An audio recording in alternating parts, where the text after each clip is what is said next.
Hi, Don and Mike. We appreciate it. Thank you. Don Geronimo.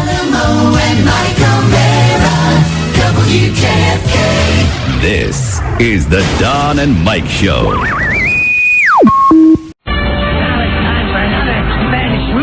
Episode of The Don and Mike Show. And today we shall witness an earth-shaking discovery. Don Geronimo, Mike O'Mara. Who are you guys with? NBC, CBS? Radio God. You gave up jobs to security, show business. The Don and Mike Show. We've got a show to do. Come on, guys. We're on the air. Have a good show. Produced by 106.7 WJFK, Washington Superstation. It's going to be a great show. All right, well, good luck. And distributed by Westwood One Entertainment. We should thank our lucky stars. They're still putting on a program of this caliber after so many years. Want to participate in a Don and Mike Show contest? How about this? You or a member of your household can only win once for 60 days. You must comply with any age limitations for each contest. Complete contest rules. Send a self-addressed stamped envelope to the mighty WJFK, P.O. Box 3649, Washington, D.C. 20007. Thank you, and God bless. Don and Mike, there'll be no mollycoddling. Stay tuned for your chance at $500 for naming the secret sound. Only on the Don and Mike Show. Everybody loves Don and Mike. Number 1, Arbitron rated, the Don and Mike Show. Everybody loves Don and Mike. Last time on the Don and Mike Show. Hello, Don and Mike Show. Yeah, is this Lisa? Yes. Hi. Oh, no, this is Lisa. Yes, it is. Yeah, we're both Lisa. I'm having my period. The Don and Mike Show. For all you good, moral, Christian people who are complaining that breasts and vaginas are obscene, hey, don't complain to me. Complain to the manufacturer, okay? And although Jesus told us not to judge, I know you're going to judge anyway, so judge sanely. Judge with your eyes open. What do you consider obscene? Is this obscene to you? You can call Don and Mike anytime, toll free at 1-877-365-3636. That's 1-877-365-3636. They're ready to believe you. Hi. Hi. Hi. Hi. Hi. Hi. Okay. Hi, Don and Mike. Hi. Welcome to our show. Mr. Son of a Beach. Hi. Hey, Don and Mike. Why'd you know not to fill a book? Everybody loves Don and Mike. It's the Don and Mike Show, and they'll say what they wish. Where else would you rather be than right here, right now? You know what I love best about coming to New York to do the show? All the people in this city who love the Son of God. Yes. Philip Hochberg. Ladies and gentlemen, please welcome Rob Spiewak. Take it away, Rob. You know, Phil was all excited about the party tonight. Oh, the big WNEW party? Right, but he had to figure out a different outfit at the last minute. Why? He couldn't fit all his junk in his G-string. Oh, God. Good afternoon, Mr. and Mrs. Most Funniest I've ever heard, and all the ships at sea. Hey, look out. They got the voodoo. Look out. Don Geronimo and Mike O'Mara. Thank you, Robbie, and hello, everybody, and thank you for listening. Yes, we come to you today from New York, from our Manhattan affiliate 102.7 WNEW. Charles Broyhill, welcome to the show. Hey, Charlie, how you doing? I take it back. It's not him. He's not here yet. Oh no, there he is. In fact, it's a Charles Broyhill sighting. Hey, Charlie. Thank you for joining us for the show today. How you doing, buddy? New episode. Oh, I forgot. Rabbit. That's right. It's the 1st of May. Right. One time. Uno de Mayo. May. Don't talk about May. May. Forget May. One time, a long time ago, when I played records, I got in trouble for getting on the air and saying, Mayday! Yes. Mayday! Oh, dear, yes. Because they said that if, like, some pilot had to be flying around listening to whatever dumb bubblegum station I was working at. Yeah, and you said that and somebody heard him say that, they'd, like, call out the Air Force. Right, so even though it's the 1st of May, it's, like, illegal to say Mayday. Exactly, and now you've violated that law 3 times. And all over New York, airplanes are crashing now. Because of what you just said. Mayday! Anyway, listen, it's Tuesday, and it's May 1st, And here we are. What city are we in today? We're in New York today. Now, gentlemen in charge. Very good. Really great traveling. You know, we haven't been doing a lot of traveling in recent days. You know, it's so nice to finally be on the road again. You know, I'm really starting to tire of seeing you guys so much. No offense, Rob. And I see Rob more than anybody else. Well, Rob follows you like a little hound. This morning on the way to the airport. Right. I'm driving on the George Washington Parkway, and I'm making the turn to get to National Airport, and I look next to me, and I see his giant head just waving like, hey, guess what? We've timed it together. He didn't tell you that he waits at the exit? Oh, no, I didn't know that. He waits like a speed trap in the bushes, and then when your car goes by, he punches it. There he is. Yeah. You know, we see each other all the time during the show. We're not even at the halfway mark as far as the traveling we're going to be. I know, and now we see each other all the time, every day. I mean, like, you know, what was it this morning? It was 9:15 in the morning. I see Rob for the first time, and then shared an airplane with Rob all the way here. And then that's why, frankly, no offense to you guys, and I'm sure you feel the same way about me. That's why I didn't go to lunch today. Well, you usually don't make the first day lunch. That's your time to just chill out and relax. And fantastic. I got all the pay-per-views for free. No pornos in my hotel. But you get all the other ones for free. All the other ones. So I was just sitting there like a moron going back and forth between What Women Want and Miss Congeniality and all these movies that you normally couldn't drag me to see. And as a matter of fact, What Women Want is a movie I'd walked out of. But you'll watch it because it's for free. Yeah, because it's free. And I feel like I got some great deal going. I mean, Castaway, without a doubt, I know we've said this, the most boring friggin' movie I've ever seen in my life. Well, not the first 15 minutes. First 15 minutes is actually the crash is good. Yeah. You know, and that seems to be Tom Hanks' calling card. You know, if you think of Shaving Ryan's Privates and also Castaway, the first 15 minutes, half hour, outstanding. Sure. And then after that, down the toilet. But I sat there riveted to stupid Castaway today because... Well said, because it's free. Because it was free. Well, you didn't miss anything at lunch. You know, lunch was fun for about the first 10 minutes, and then we all were kind of like, once the food arrived, Rob, we'd all had enough of each other. You know, Rob was, God love him, putting forth his best effort, doing an impression of the fat New York woman to my right, and it was just, I was trying to keep up, but then I lost my energy halfway through as Rob was saying, you know, talking like she was talking, which sounded something like this.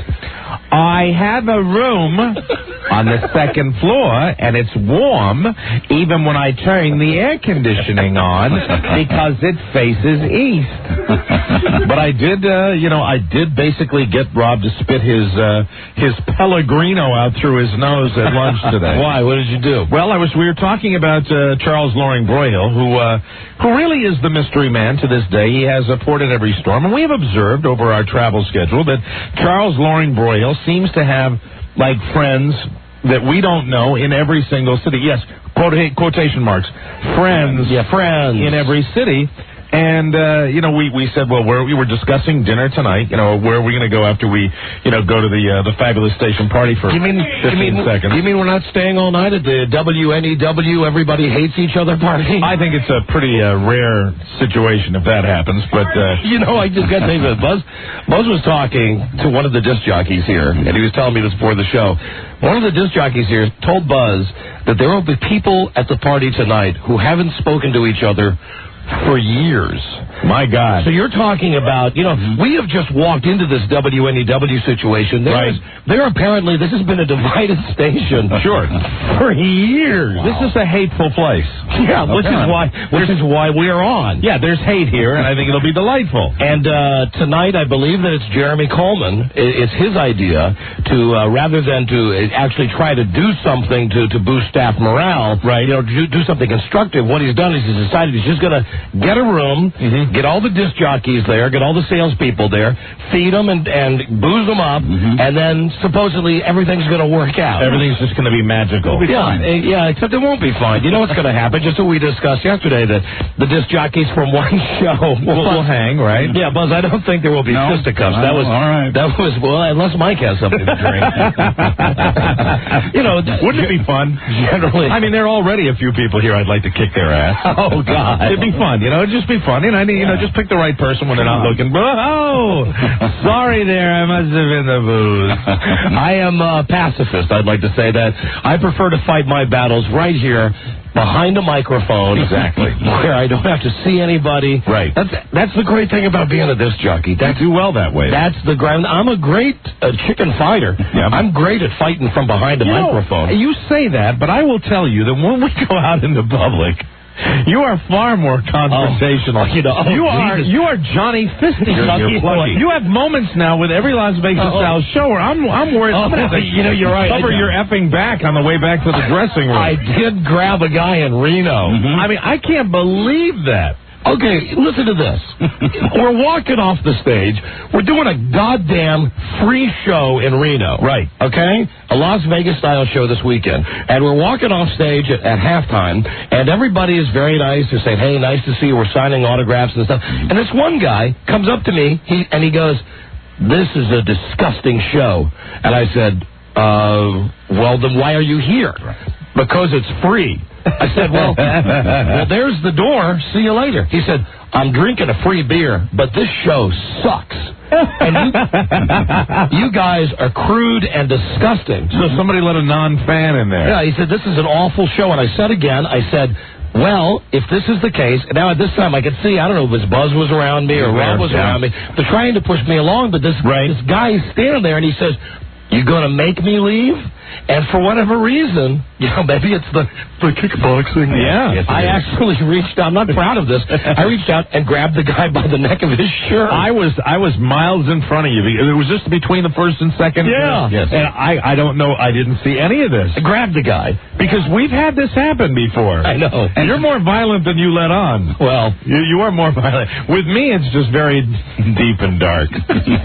Comes out very late at night. And, I was ashamed of that I have in recent weeks grabbed unruly patrons at our live shows, but I think I also grabbed the guy up in Hagerstown, a guy that was giving us crap when we were on stage. I grabbed him by the neck. I think you may have done that on stage. Yeah, I think so. It's an interesting pattern. Well, now with your physical training to become a weapon. Yeah, no, listen, tonight I will be at my best. I will be as I always am in these situations. That's a good thing. Sitting alone, solitary, nursing my drink, looking at my watch, waiting until it's time to leave. Well, we were making our dinner arrangements, and Mr. Broyhill indicated he would not be joining us for supper this evening. Oh, because he's got a friend? Well, what's that? Tomorrow. Oh, lunch tomorrow. Right. Oh, it's lunch tomorrow he won't be attending. Because he's got a friend? You sure it's lunch tomorrow? Are we allowed to... Listen, hey, Charlie, are we allowed to talk about this? About your friends? Or should we let it go? It's okay with you? Okay. I wouldn't have brought it up if I knew he had a problem, but I have the distinct advantage of having my back to him. Now I'm sure he's making a gesture. On Friday, when we were in Sacramento, we were in this hotel, and we were all going to meet for lunch, but as it turns out, because it's Sacramento, the restaurant was closed between 2 and 5 p.m. Yeah, of course it was. So we were just sitting in this lounge area, figuring out what to do, and... this girl was there in the hotel Mung, and no one knew who this girl was. And then now Broyhill was sitting there, and he did nothing to introduce. And finally, she said to me, "Hi, who are you?" And I said, "Well, hi, I'm Don. Who are you?" And she said, "I'm whatever her name was, Bonnie." Well, by her demeanor, I thought it might. When I heard the connection between Broyhill and this woman, I thought maybe it might have been a relative. Due to the information that was being volunteered by her, there were similar patterns in the way she communicated and the way Charlie communicated. I thought she was one of his phone hosts. No, I thought it was maybe like a long-lost cousin or something. But if it was a relative, wouldn't she have said something? Hi, I'm Charlie's cousin. I'm Charlie's half-sister. Not if it was Broyhill's relative. Nothing. So it was a mystery woman. I got to sit up and look at him now. It was a mystery woman at the... he's on the phone, not even paying attention. A mystery woman in Sacramento, and then we get to Reno, and again... we get to the backstage area, and there's another woman who's just sitting there. And we go, hi, and she goes, hi. And again... She was different, though. She had something about her that we all were mildly intrigued. Oh, yeah, right? The lovely Linda. Yes. Yeah, was that her name, Buzz? Linda? Linda. Buzz remembers I remember that. She worked, I believe, in the wine preparation business, or she sold wine or something like that. We talked a little wine. I think she sold wine to restaurants. And then we spent about 10 minutes trying to pick apart her cover story, because her cover story... I hate him. Let me tell you why I hate him. Why? We're over here to... Hey, We're over here talking about him, and we're not even getting a reaction from him. I mean, what's the fun of talking about him if we're not getting reactions from him? That's classic Broyhill. It is. It really is. That's the way he is. You have something in your nose, Charlie. Is it his finger? So we start peppering this girl with questions. We start saying, she was nice. I liked her a lot. Yeah. Are you one of Charlie's girls from the telephone? And she says no. Say, well, how do you know Charlie? Went to high school with him. Yeah, they were long buddies from way back when. You know, how can it be that the guy, I swear to God, he is one unsociable son of a bitch. He's got it. He does. Let's just admit.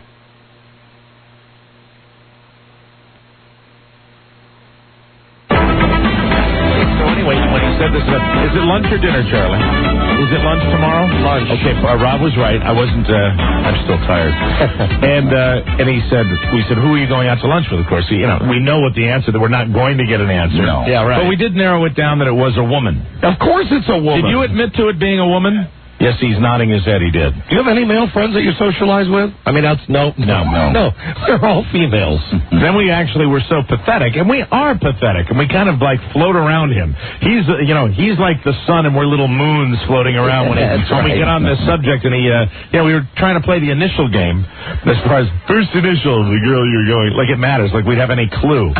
This woman could be any of the 50 states. Yeah. So we never really found out, and we're not sure. I'm thinking about when everybody goes to lunch tomorrow, I'll pretend like I'm breaking off with all you guys. You're going to follow him? I'm going to follow him. You'll never keep up with him. I probably won't. You'll never keep up with him. But I can be sneaky, too.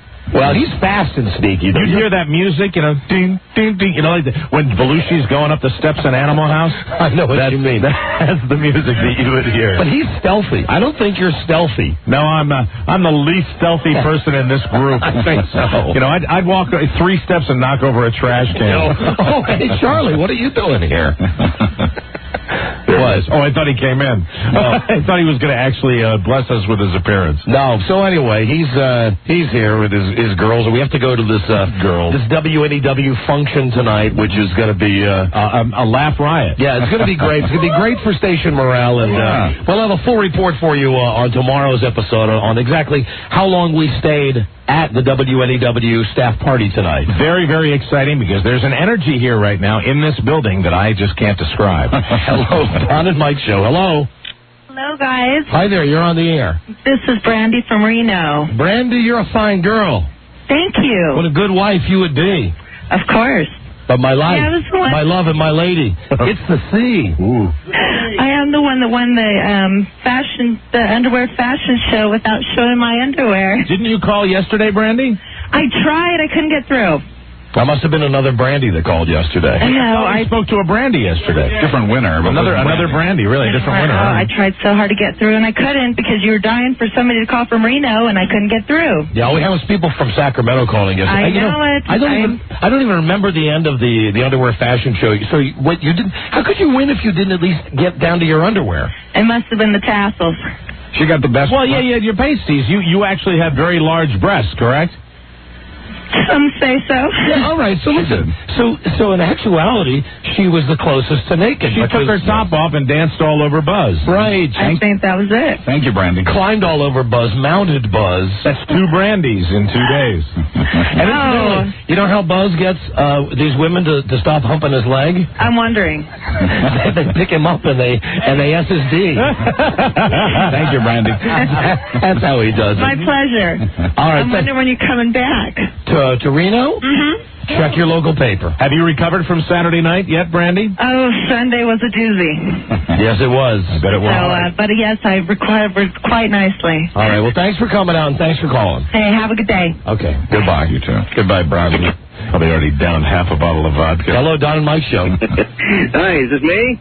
I can't tell. I heard love it when people say, "Is it me?" I know. I love it. I'm sorry, guys. I wish all our callers would say that, and I wish they'd all turn their radios up when they call and then say, "Is it me?" Is it me? Yes, it's you. Hi. I just wanted to know if I was in the Silver Legacy. I just want to know if you guys heard me. Hear it, but Lisa said to me, "Are you registered under the name Mike Oxbig?" And I said to her, "No, I'm registered under Elvis Presley." She said, "Well, I heard it page like 20 times, Silver Legacy."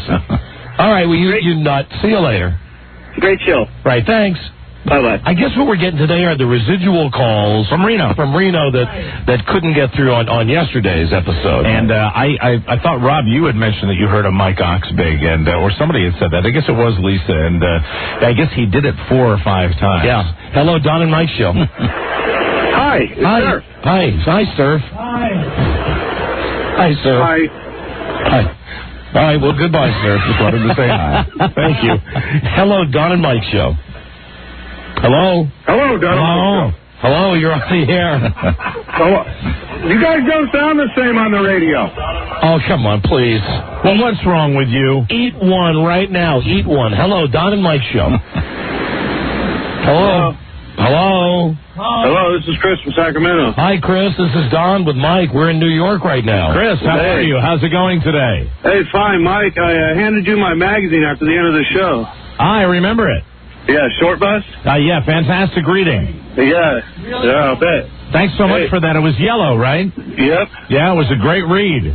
Yeah, really? Did you use what it's for in the commode there? Yes, I did. Bathroom reading, fantastic and hysterically funny. You know, I believe I speak for everyone when I now say we are starting to get burned out on calls from folks saying that they were at the shows last week.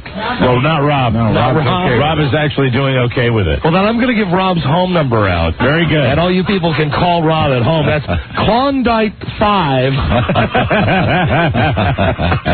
5539. Thanks for the magazine, sir. Hello, Don and Mike Show. Hello. Hello. You're on the air. Yeah, I was just curious if you'd heard anything about Connie Lee being on Drew Carey's show the next 4 weeks. Connie Lee Gifford. I will tell you something. My wife, she will not die. She's like a weed that will not die. Right. Sorry, Buzz. I love Frida. You know this, but last Thursday night? I love Frida. I love her sexy voice. Stop, man, because Dawn is the king. Yeah. Frida says to me last Thursday night, because it was right before we were going out of town. She says, well, let's watch the shows I want to watch tonight. Mm-hmm. And I said, okay, what do you want to watch? She said, first, I want to watch Will and Grace.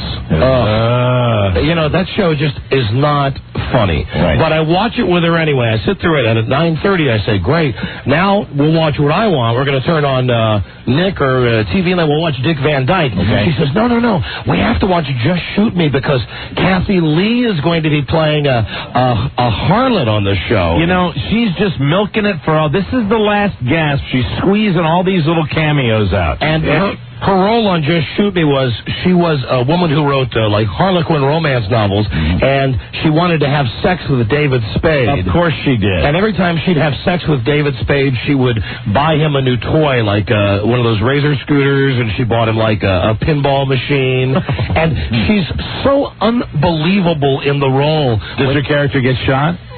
No. Oh, no. All right, just trying. I know the show is called Just Shoot Me. Maybe we could get... Well, that's why I asked. Is there a chance we could get her a role on The Sopranos? Would that be fun? Wouldn't it be great if she played a hua on The Sopranos? One of the Bada Bing girls. One of the aging Bada Bing girls. One of Ralphie's girlfriends. But she'd have to be topless. And Ralphie would have to get all coked up and then take her out back and go, you're pregnant. Oh, that's great. We'll have a nice house with a picket fence. She'd go, really? Yeah, and then maybe the kid can grow up to be maybe it'll be a girl. And she can grow up to be a sea sucker just like you. Bada bang, boom, bang. He can beat her with a chain. He can do that like that gladiator thing. Oh, hold on. We got a message coming in from Mike's ass right now. Hold on. Oh. You know, that was after all the farts you've had before the show today. I might have hit the wall. It wasn't much of a message. I know. Hit Ruby Foo. I want to tell you something.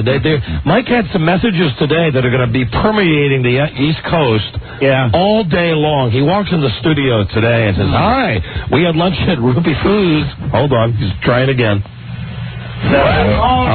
the wall. Mike, that is embarrassment. Did you just S your pants? No, but I'm darn close. You think there might be a dollop in there? I think there might be a Ruby Foo in there. Well, I think it is ridiculous that Connie Lee Gifford. I think it's ridiculous that she's going to be on the Drew Carey show. That's a sign of how desperate Drew Carey is. On the Drew Carey show, does she get shot? His show blows too. It does. Yeah. All those shows blow. You know, all those writers. That's the big story today. That the writers are going to go on strike. How about a lesbian scene with Mimi on the Drew Carey show for Kathy Lee? I could give a rat's ass if all these TV shows go off the air because, frankly, they're all junk. You don't read them? I don't watch them. Right. However, there was one exciting development in the world of TV today, and if given a choice, I'll watch Letterman over Leno any night of the week. Montel,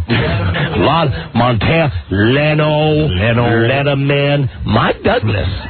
He's the only white man ever made me moist. Mike Douglas. Oprah. Amazing Grace. But listen, Jay Leno's got one on Letterman now. Mm-hmm. I thought that Letterman had the higher ground on that actors' strike. No. Writers' strike. This is not about the writers' strike. Okay. Jay Leno announces that on The Tonight Show, starting immediately, for the guests, open bar before the show. Meaning that you are welcome to come in and get hammered before you go on The Tonight Show. Now, that's like the great tradition of Carson. Yes.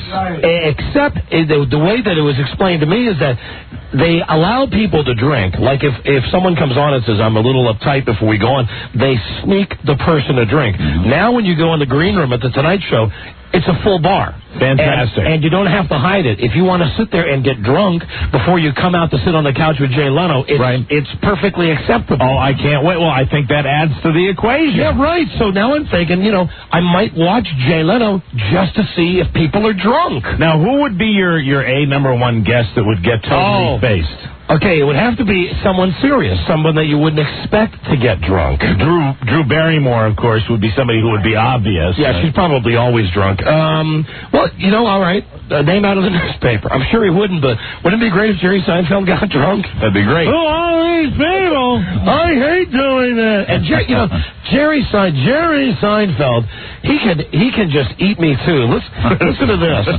One day after turning 47, comedian Jerry Seinfeld announced Monday he is giving his fans a birthday present. Fans! Okay, you know what the birthday present is for us fans? What? Jerry is going to grace us by coming out and doing some live stand-up shows. Tickets, $45 to $75 each. Thank you, Jerry. Thank you, Jerry. We appreciate it because we're children and we don't know what's good for us. That's a great Jerry Seinfeld tape we have. Well, tonight you've got Matthew Broderick on Late Show with David Letterman. And vehicular manslaughter. Now, I bet The Rock, he's going to be on with Leno. He gets wasted before he goes out there. Yeah. Hey, Jay, how are you? Hey, you know what I watched a couple of nights ago? That I really, really liked. Do you remember when we had that wrestler Mankind on the show? Right. Remember, he was a really, really good. Most of the wrestlers that we get that actually show up are good. Yeah. There's a movie, I think it's called Beyond the Mat, where they followed around this guy. What's his name? Mick Foley? Is that his real name? Or Nick Foley? Something like that. Anyway, they followed him around for a whole week before he did a big steel cage match with The Rock. And they went to his house and they showed what a loving dad he is and how really normal he is. And then they showed him before the WWF thing, where they had his kids backstage and his wife backstage, and he was talking to The Rock and he was explaining to his kids, he said, Daddy is friends with this guy. When we're going to go out tonight, we're going to do a show. And The Rock was looking down and going, hey, hi, what's your name?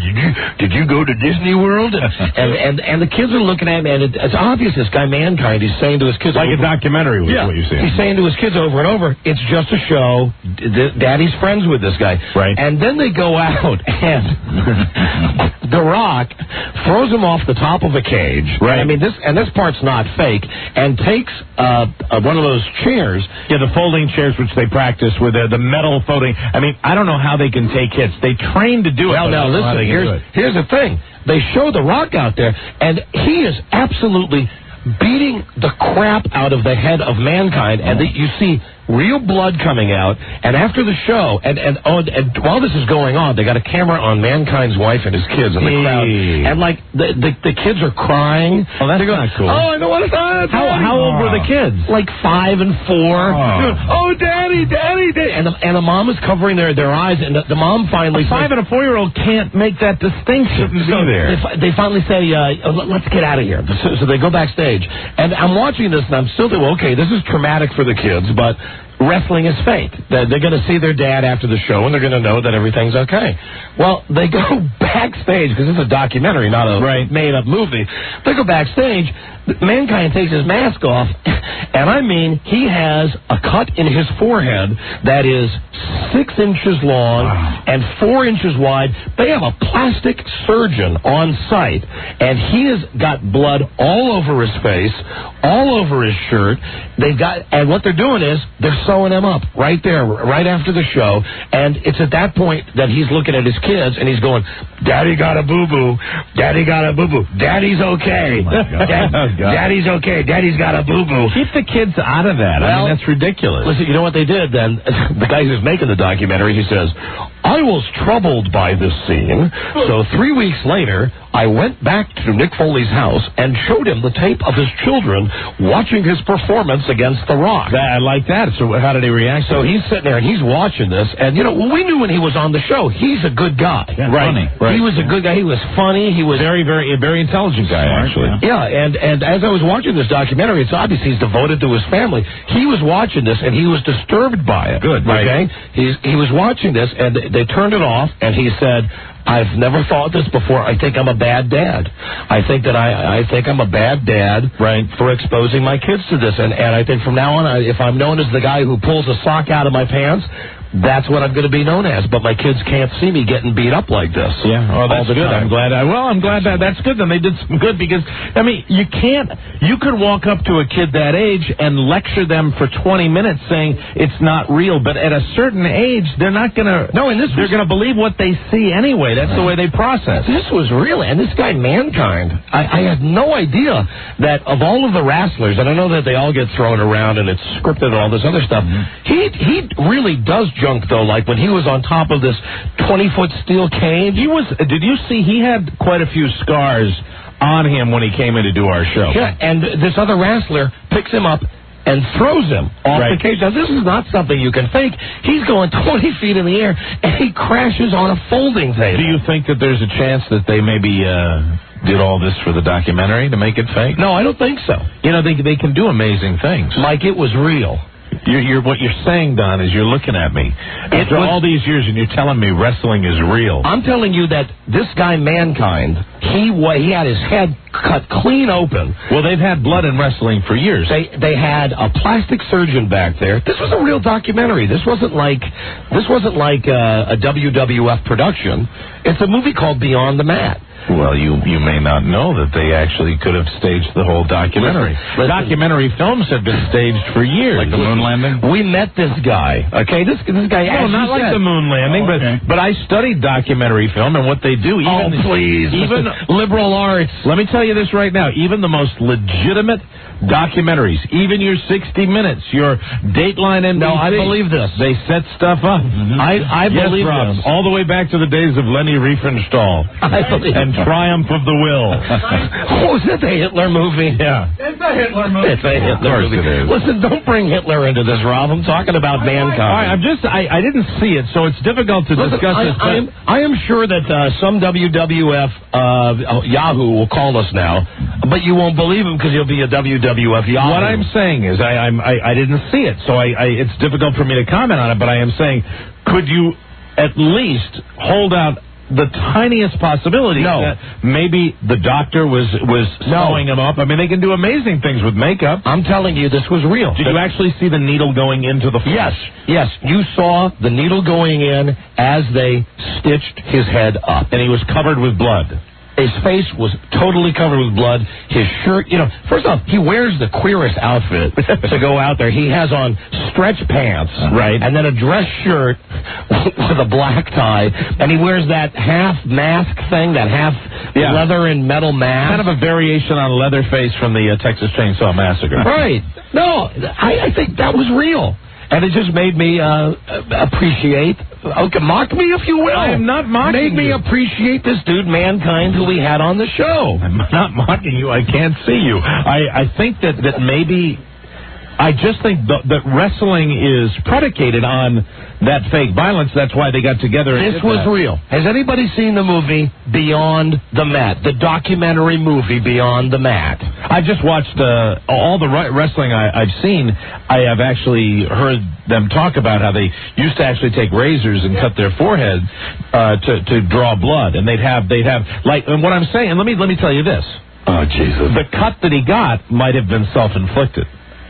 Okay, you know what, Charlie? That used to be a trick. Why don't you see if you can get? Is there a chance you'd call WWF to see if you can get? That was his name, Mick Foley or Nick Foley? Mick. Mick. Yeah, Mick. Get Mankind on the phone. Yeah, that'll cinch it for me. Oh. He's not going to believe me. He was a good guess. Yeah, but I mean, I'm not. Why would if he? I'm telling. Why? That's like saying, let's dig Richard Nixon. I'm a cynical person, right? Why can't you believe me? Go take my word. If I tell you I watched this and I believe it was a real documentary. It's not a question of your sincerity at all. Or your credibility. It's a question of wrestling and my perceptions of wrestling. And well, I'm telling you, this part of it was real. What better way to promote wrestling and make it look as dangerous than to have an alleged behind-the-scenes look at wrestling? Please. I'm just and if you can't get Mick Foley, get his brother Dave. Dave Foley. His brother Dave Foley, if he's not starring in Sex and the City as the redhead. Who's the guy that lives down by the river? Chris Farley. Yeah. Matt Foley. Matt Foley. Matt Foley. Down by the river. By the river. Hello, Don and Mike Show. Hello. Hello. Well, here he is. Here's the guy who saw the movie. Hello. Oh, you dumbass. You're killing me here. You know, what I'm doing, though... I am out on a limb. I probably wouldn't be doing this if I saw it myself, but I'm just going on... Then why can't you go on... I'm telling you, buddy, pal. I know. 15 years together. It's real. Well, at least this part was real. This match with The Rock... Well, I mean, it wasn't real. When The Rock did that, I don't doubt that maybe there could have been an injury, but I don't think they're really trying to do what they do. They're not trying to hurt each other. I believe that the way that they explained it afterwards was that Rock went farther with this than he should have. Okay. And they showed Mankind sitting down with that dope Vince McMahon afterwards. and Vince McMahon was saying that was a good show, and Mankind was saying, I know there will be people who think we went too far. Right. It was too violent. It was overly violent. But that's what they want. That's the show. That's why I'm not mad at him for hitting me 18 extra times in the head with a chair. Okay, hearing you relay it to me, and I'm not just trying to be arguing for the sake of argument, but sure I'm thinking... Sure you're not. I am thinking, it sounds, when I'm hearing all this, that would be a wonderful promotional vehicle for the WWF. If they said, hey, he really lost his head this time. It was a documentary where they also... Okay, let me balance it out. They also found... some dumbass wrestler, Cactus Jack. Okay? They found out, what is Cactus Jack doing now? Okay. And they found out that he was a deadbeat dad, and they arranged a meet with his daughter, who he hadn't seen for like 10 years. Was there any narration on that? Yes. And was there any editorial point of view? Yes. The guy who made this documentary was a wrestling fan. Okay. And said he wanted to find out what it was really like. And to show you that it's not all biased, like, gee, wrestling is great, at the very end, they have a shot with this guy, Cactus Jack, in a pool hall, and they go, shortly after we got done with the documentary, Cactus Jack was arrested for not paying his child support. He is currently in prison. Wow. So it wasn't all flowers and nice. Okay. And why is it so hard to believe that Mankind actually got his head cut open? Because wrestling is fake. Wrestling might be fake, but I do believe the Mankind. I don't doubt that might have happened, but I think if it happened because of an accident. I mean, I don't think that they... Mike, The Rock went too far. The Rock got carried away. Hi, Lisa. Hi, I have some information about Cactus Jack. Yeah? Yeah, that's Mick Foley. Well, then it wasn't Cactus Jack. Then it was... who was it? Jake the Snake. Yeah, that's who it was. It was Jake the Snake. From when Mick Foley is Cactus Jack. All right, well, I'm getting the names mixed up. Well, wait, I thought Mick Foley was Mankind. He is. He was Cactus Jack early on, then he was Mankind, but he's always been Mick Foley. Maybe this guy, Jake the Snake, peeved the WWF, and they used this propaganda film to get him locked up. Stop it. Hey, we're swimming in the lake of the biochemist now, aren't we? Stop it, please, guys. We really are. Hey, have you seen this documentary, Beyond the Mat? Yes, I have. Okay. Tell Mike. Tell Mike. I call as my first witness, Mr. Dumbass. Yes, sir. Go ahead. Go ahead, sir. I'm not going to win this because all of my witnesses But I believe you. All my witnesses are going to be morons. You're absolutely right. It was not planned. It might have went too far, but it was something that happened in this. Oh, please. How am I going to win this case? I got dullards on the jury. I don't doubt that if I see this thing, I would agree with you 100%. I wouldn't be having this discussion. This is all on very little information that I've seen out of this documentary. Then take my word. I am emphatic with you, please. Just accept my word that part of it was true, that The Rock went too far. I will accept your word that the injury was real. But I will say that it was probably an accident, that they don't really try to hurt one another. It's the last thing The Rock probably wanted to have happen. And they probably saw this opportunity. They probably thought it was great that the documentary film crew was there. Mankind said afterwards, he said it was a great show. Right. But meanwhile, while he's saying this, I should just show you in context, while he's saying this, they show his kids standing right next to him, and they're obviously not acting. They're crying. And that's, while he's standing there and he's got the blood coming out of his head, and he's going, Daddy's okay. Daddy's just got a boo-boo. And the kids are going, Dad. And it'd be really tough to see because they're little kids. Right. While he's saying to the kids, Daddy just got a boo-boo. Right. He's saying to the guy from the WWF, yeah, he went too far, but that's a great show. That's what they come to see. I'm going to give them the show they want. He hit me extra. That's okay. All right, okay. Do you remember what channel carried this, where you saw this documentary? Yes, Channel 78. Okay. No, of course, no, it was, we knew what network or what satellite channel. It was Stars or something. Okay. I've seen a lot of wrestling, and I very rarely, you don't see blood very often. All right, here's a guy who says he saw the movie. Hello? Hello? Hello? Yeah, Donna Mike. Yes. Come on. Come on, help me out here, please. Did you see the stupid movie? I saw the movie. And? Well, actually, it was on about 6 months to 8 months ago. Okay. I think it was on Dateline or something. They did an expose on this guy. And what they were showing is how his body has been so beaten up where he has arthritis and he has certain neurological... Please. Don't give me background. Hello. Don't give me background. What they wanted to take it to is the level of showing that, yeah, some of the stuff was staged. However, when he's thrown from a 20-foot... Please. The guys come on over. I saw Dateline, NBC, and right. Hi, Charlie. Line 6. You got Mankind? Oh, Eric Bickel. All right. Noted WWF expert Eric Bickel is on the phone now. Eric. Hey guys, here we go. Hi, Eric. Seriously, maybe just another moron to back you up, but that documentary was silly. And those scenes were no joke. Mankind was a glutton for punishment, and Rock kicked his ass. Thank you. Now, Mike, that Eric Bickel is I see Eric every day. I talk to Eric every day. I'm just wondering if we can get another call for credibility's sake. Well, seriously, Mike, I'm not even a wrestling fan. I know, but I've heard some of your views on other subjects. But Eric, wasn't it riveting? Wasn't the Beyond the Mat, wasn't it riveting? Yeah, it was silly. It was the best documentary I've seen since, Hoop Dreams. Thank you. Yeah. Eric Carlson Bickel's checking in. Yeah, all right. Thank you, guys. Bye, Eric. You can hear him on our station in Washington tonight, and he'll go off on an expose of what major disease everybody's going to die from. All right, he's nutty. No, I'd love to see it. He certainly is more credible than any douchebag that's going to call us up who you're not going to believe and today. It's sure tough to fake kids crying. No, and that was real. I didn't see it. It's just, I'm completely absorbed with that wrestling is total BS point. And I'm with you, but I'm saying that in this case, after seeing this, and especially after we met the guy Mankind, I watched this and I saw the side of him explaining to his kids what he does, and then, frankly, really this guy, The Rock, just mercilessly, just banging him over the head with a chair. Right, trying to kill him. Oh, F you. I'm not trying to kill him, but an accident. He went too far. He went too far. If they showed them talking to one another before, and they did, fixing it. They did.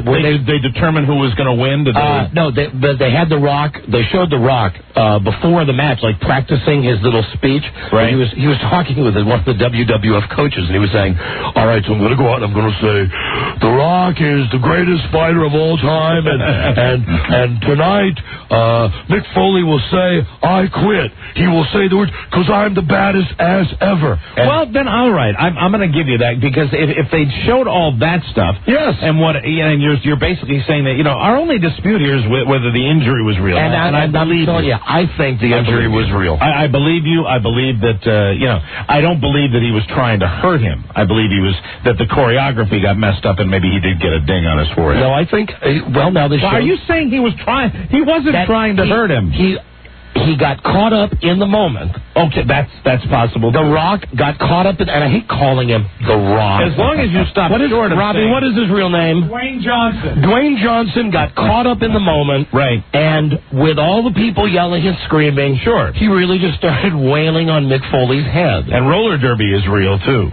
Okay. When you see he got caught up in the moment. Would you like me to call your kids now and tell your kids, hey, guess what? I was just talking to your dad, and he wants me to tell you, there's no Santa Claus. Okay? With that, since we're being in a realistic world. Since we're actually opening up with all the no Easter Bunny, no wrestling is real. Hi, listen, girls, it's Uncle Don. Dad wanted me to tell you something. There is no Santa Claus. Hello, Don and Mike Show. Is this running on like any of the HBOs or anything like that? It's on Stars. Don't you get Stars? Yeah, I'd like to see it, because I really would like to see that. Hi, you're on the air. Hi. Hi there. How are you? We're doing great, thanks. Good. I saw you in Reno.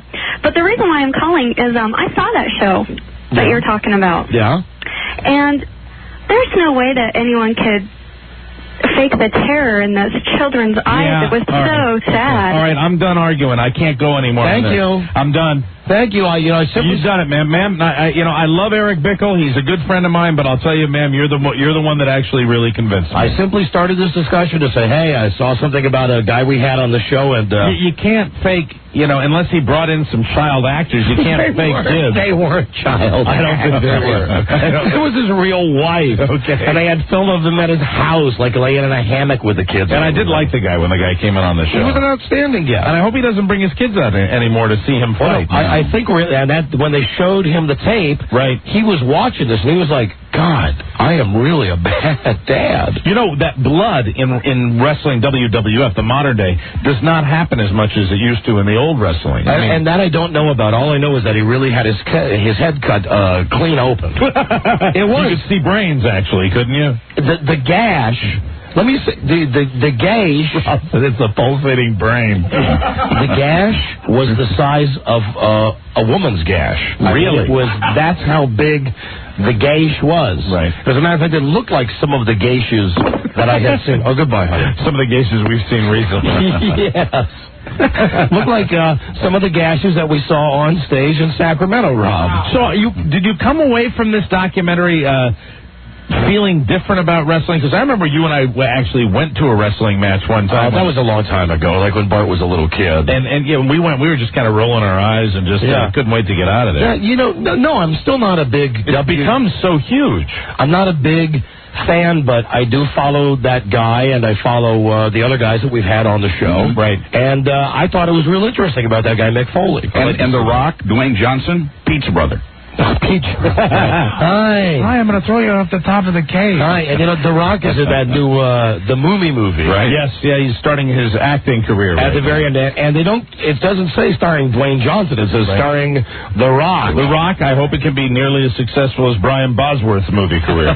Can you smell what Dwayne Johnson is cooking? And what is all that about The Rock is cooking? What does he cook? Well, I believe that's... Here's what Mike's got. Here's what he's cooking. Hey, not bad. Not bad. I'm not well. I'm unwell. Buzz, isn't that a drug reference? It certainly sounds like one.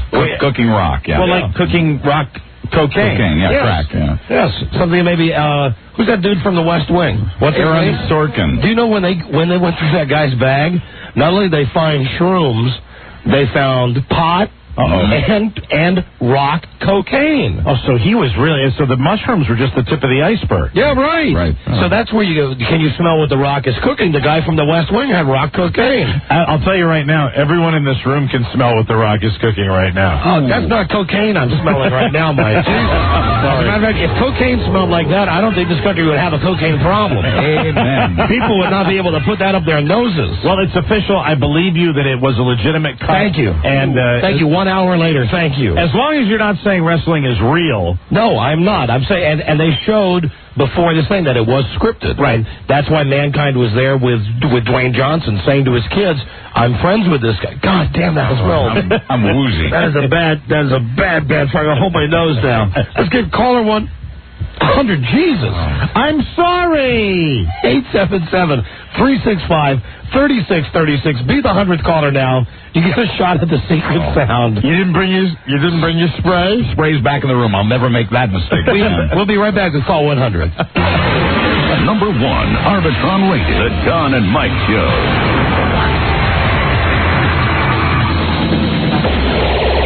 I want you to know that I appreciate you looking out for Bobby. Bobby, what are you kidding me? He's been a huge help with my uncle. That one don't need any help. They put out of the jail on the medical. It makes me laugh. Your uncle. That's right, we're talking about you cagey God freaking damn it. The Don and Mike Show.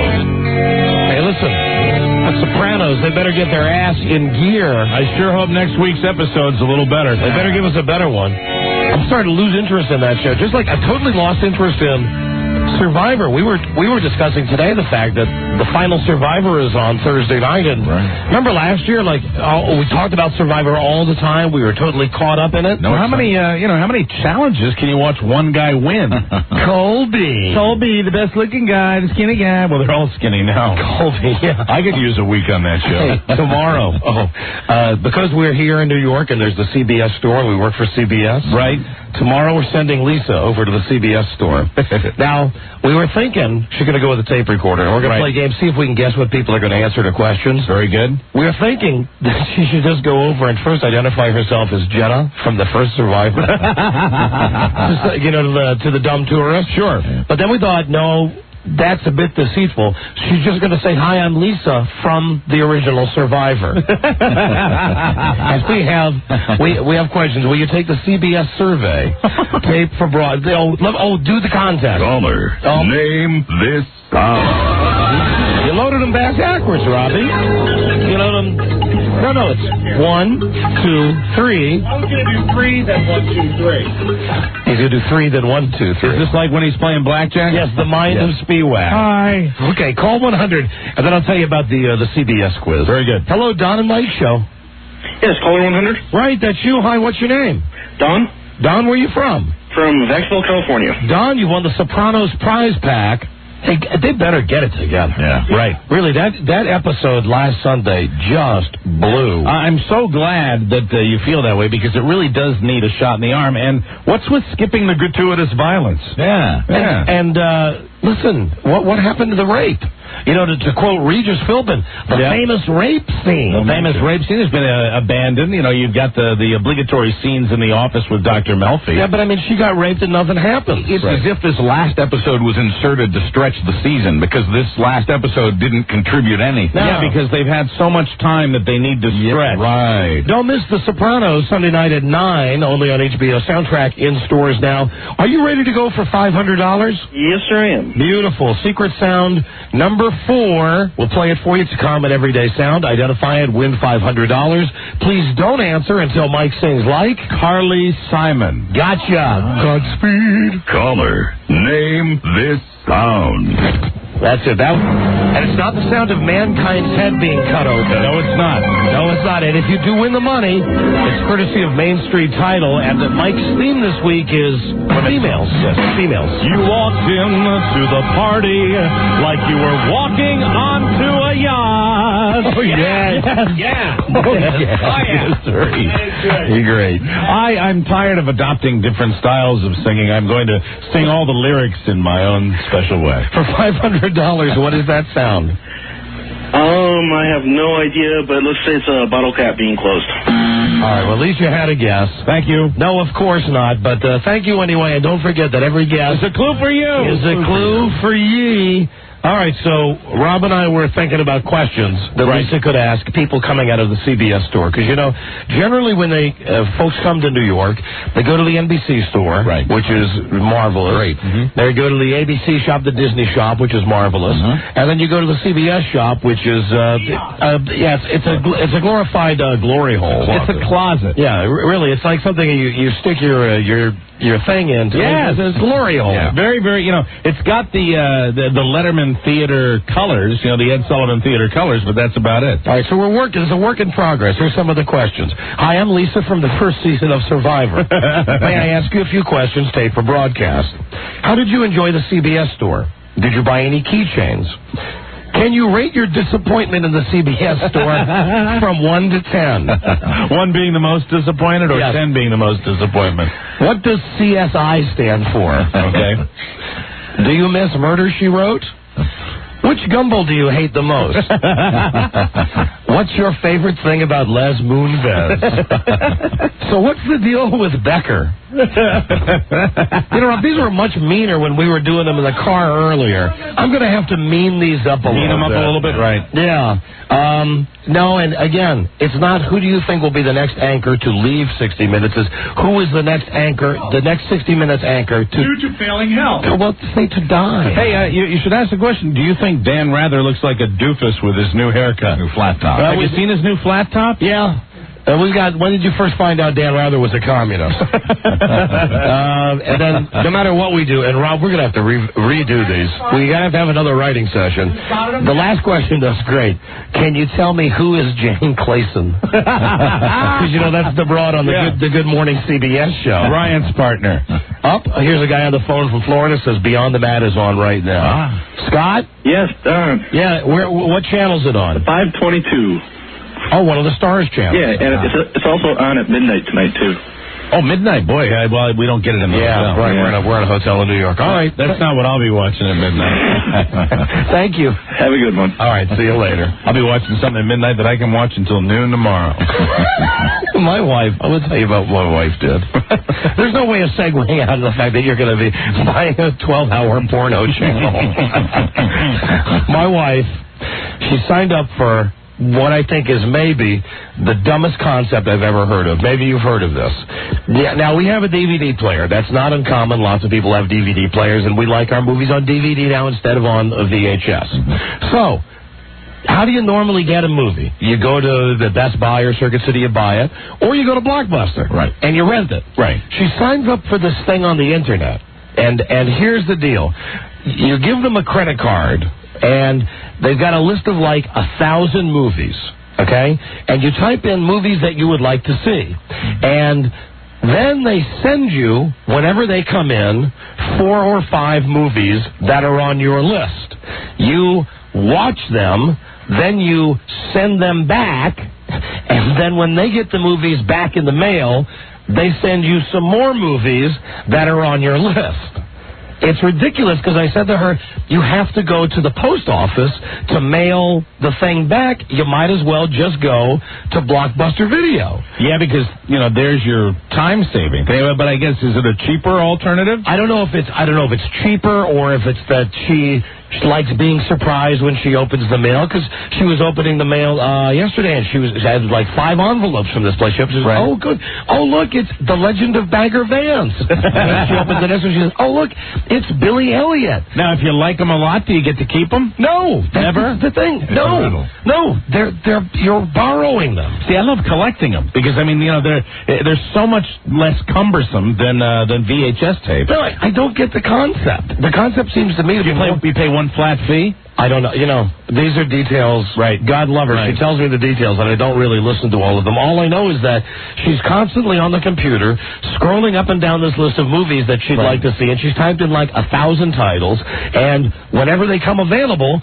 they send you 3 or 4 of them, or maybe it's 4, because they won't send her any more until she sends the ones back that she's watching right now. That's weird. Yeah. I think I talked to somebody who has the service and loves it, and they said that the shipments actually overlap, that you get the new ones before you send the old ones back, and it comes in a prepaid mailer, so you don't have to go to the post office. You drop it in your mailbox. Why don't you just go to Blockbuster? Well, this way you don't have to leave the house. Yeah, but why would it's ridiculous? It's just freaking ridiculous. It really is. I mean, so now you're going to open the mail to get a CD, or to get a DVD that you want to see, and then you're going to watch it, and then you're going to send it back. Ultimately. And you don't always get the ones that you want. What, do you get a reusable case that you... It's a mailer. It's like a cardboard or whatever. And you well, do they send... So wait, they send you... No, they came in an envelope, and inside was just like a record sleeve. It was just made of paper. You got to pay the postage every time? I think that's part of what you pay. Your subscription covers the postage that's pre-printed on the sleeve. Well, I got a guy who's a member of the club. Oh, good. Maybe he can explain. Hello, you member of this dopey club? Yeah, I am. Why? Why would you? I asked my wife this. Why would you do this? Oh, why not? Heck, it's a $20 flat rate fee, and you can watch as many movies a month as you want. And I'm on the road a lot. Matter of fact, I live in West Virginia. I work in D.C. about every week. But when you're on the road, do you worry about the club? Nah, not at all. Because when I get back on weekends, Friday night I get back and I got 3 movies in my mail, and I just open them up. I watch them all weekend. Monday they go in the mail. Okay, but couldn't you just as easily on your way home stop at Blockbuster, pick out 3 movies that you would really like, and then when you're leaving on Monday, return them in the slot at Blockbuster? Actually, a lot of the times Blockbuster doesn't have, the movies that I want to watch. They've got mostly new, the new releases, and this particular club has, a lot of the older stuff that I want to see. But you don't. But what Frida was telling me, you just pluck down these movies that you'd like to see, and they just send you whatever they have on hand at the moment, right?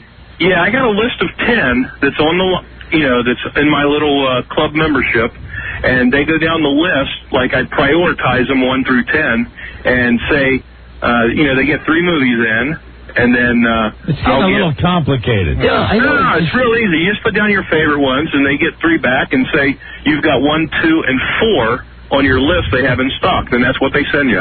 I like it's the dumbest thing I've ever heard, but my wife is like this guy. She's in love with this idea. She was sitting there this morning saying, "This is the greatest thing I've ever seen in my life." What's your time limit? I mean, when you get the movies in, how long do you have to watch them? As long as you want.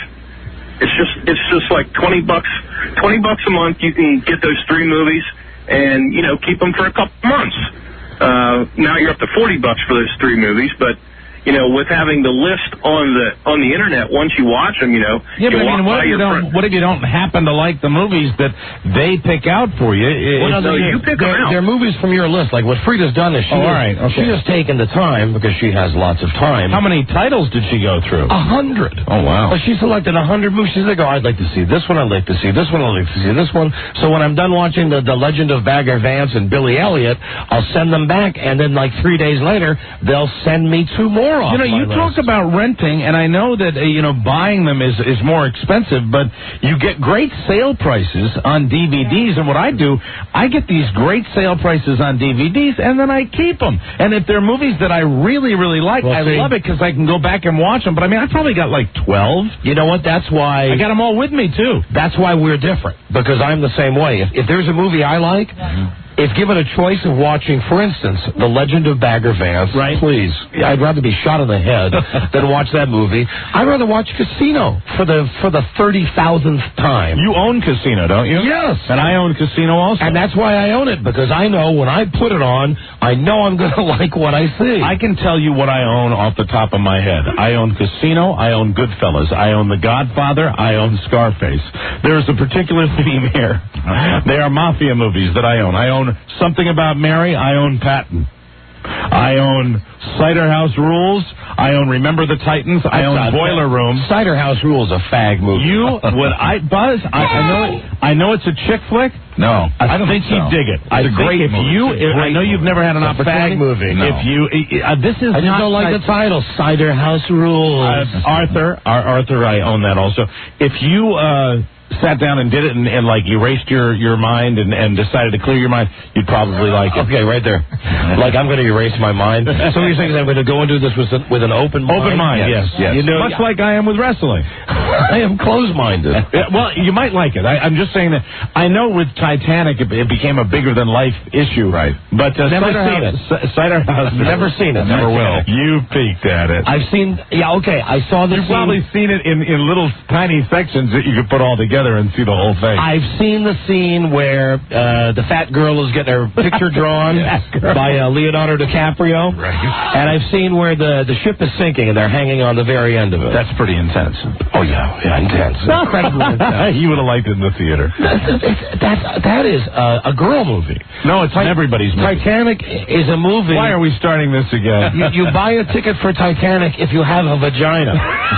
if you have a penis, you go see something like Total Recall. You go see, I just got an Arnold Schwarzenegger box set. That is killer. I forget this is not a good subject for us also. On the heels of our wrestling discussion. Oh, yeah. Thank you, Rob, for reminding me. Over the weekend in Reno, I watched on pay-per-view Little Nicky. You were very excited about the fact that although it got panned by I loved it. I loved it. Mm-hmm. Adam Sandler has a hit movie in Little Nicky. But was it a hit at the box office? No, it was all with the box office. It was his last movie. Yes, right? Harvey Keitel plays the devil. It's got naturally. Yeah, it's got a bunch of people I don't like Kevin Nealon in it. Boo! Although there's a funny scene where Harvey Keitel, who's the devil, gets pissed off at Kevin Nealon, and he shakes his hand and points his fist, and all of a sudden Kevin Nealon has boobs on his head. And for the whole rest of the movie, every time you see Kevin Nealon, he's got teats on his head. And it's well done. Yes, very well done. The special effects are well done. And one of the things that Harvey Keitel has to do on a regular basis is shove stuff up Hitler's ass. Really? Because Hitler's in hell. So Hitler comes out and he's wearing a French maid outfit, and they come over to this big cabinet, and Harvey Keitel, who incidentally has the devil horns and everything, and he's wearing like silk pajamas. He opens up this cabinet and he says, "Adolf, pick out a pineapple." And Adolf Hitler picks out a small pineapple, and he goes, "Adolf." Okay. And he picks out a much bigger one, and then the scene is actually Harvey Keitel shoving the pineapple up Adolf Hitler's ass. I laughed. I liked Little Nicky. You didn't see it in the theater? No, I didn't, because you bought into the critics. Because all those idiots that wrote it was the worst movie ever. And yes, Adam Sandler is annoying. His vocal, his cadence. Is that the one where he's got the goofy haircut? Yeah. Right. And it's not so much the Billy Boucher baby talk. Turkey for you. No, it's more of I'm Little Nicky. That's another one of his voices. How you doing? Hey, I'm the devil's son. I think that's his third voice. But third voice of three. I laughed out loud at Little Nicky. Well, I'd sure like to see Harvey Keitel shove a pineapple up Hitler's butt. I mean, that does sound funny. And not to give away the end of the movie, but at the end of the movie, he actually shoves Little Nicky's two brothers up Hitler's ass. Wow. It sounds, totally out there. I mean, the plot is just completely it's a fantasy picture. I thought it was funny. That's a movie I'd buy. See, I wouldn't rent Little Nicky. But we agree that I like to have them. There's something about DVDs. I like to possess them. I like to have them at my disposal. I look at them and it makes me feel good to see that I've got them on the shelf. I'm the same way. Even if I'm never going to watch them, I like knowing, just in case, if there's ever that moment when there's nothing on television. And there are moments like that where you say, hey, but 9 times out of 10 you go, nah, I don't want to watch anything. Yeah, but they're there just in case. Sure. Do you have Patton on DVD? I do not. I don't love Patton the way you do. Yeah, maybe I'll just get it for you. If you must buy me a gift, I'll accept it. Hello. Don and Mike show. Hello. Hello? You're on the air. Hi. Hi, my name is Jennifer, and I belong to that club that we're talking about. The one that Frida belongs to? Yeah. Yeah, and I was going to say two things.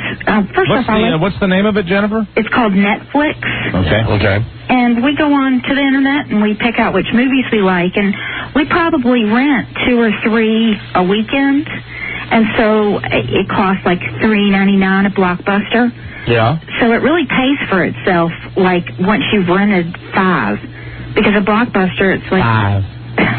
Sorry about that. That's all right. 5. Anyway, but also, once you rent them, then you can see if you like them, and then we buy them.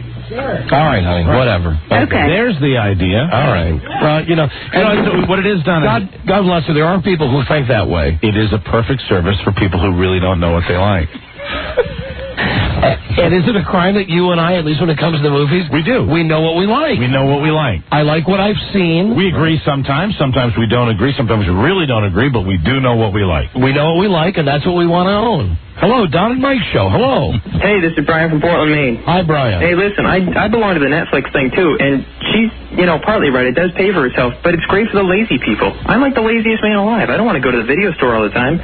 So you just, you put on what you want, and it comes to you, and then you just put it outside. The mailbox, I mean, that is a lot. I mean, if it's a walk down to your mailbox as opposed to going to Blockbuster, then Listen, I'm lazy, but how much of a hassle is it to go to Blockbuster? Even I go to Blockbuster. That's a tremendous hassle. I want to go outside. I don't want to pay late fees. You pay like $10 in late fees for having it 3 days late or whatever. You can keep those out as long as you want. So if you had it the better part of the year, what it would be. And after a year, they charge you for it. Well, after a year, but I mean, I don't want to hold on to it for a year. Maybe a couple weeks. What are we talking about, $240?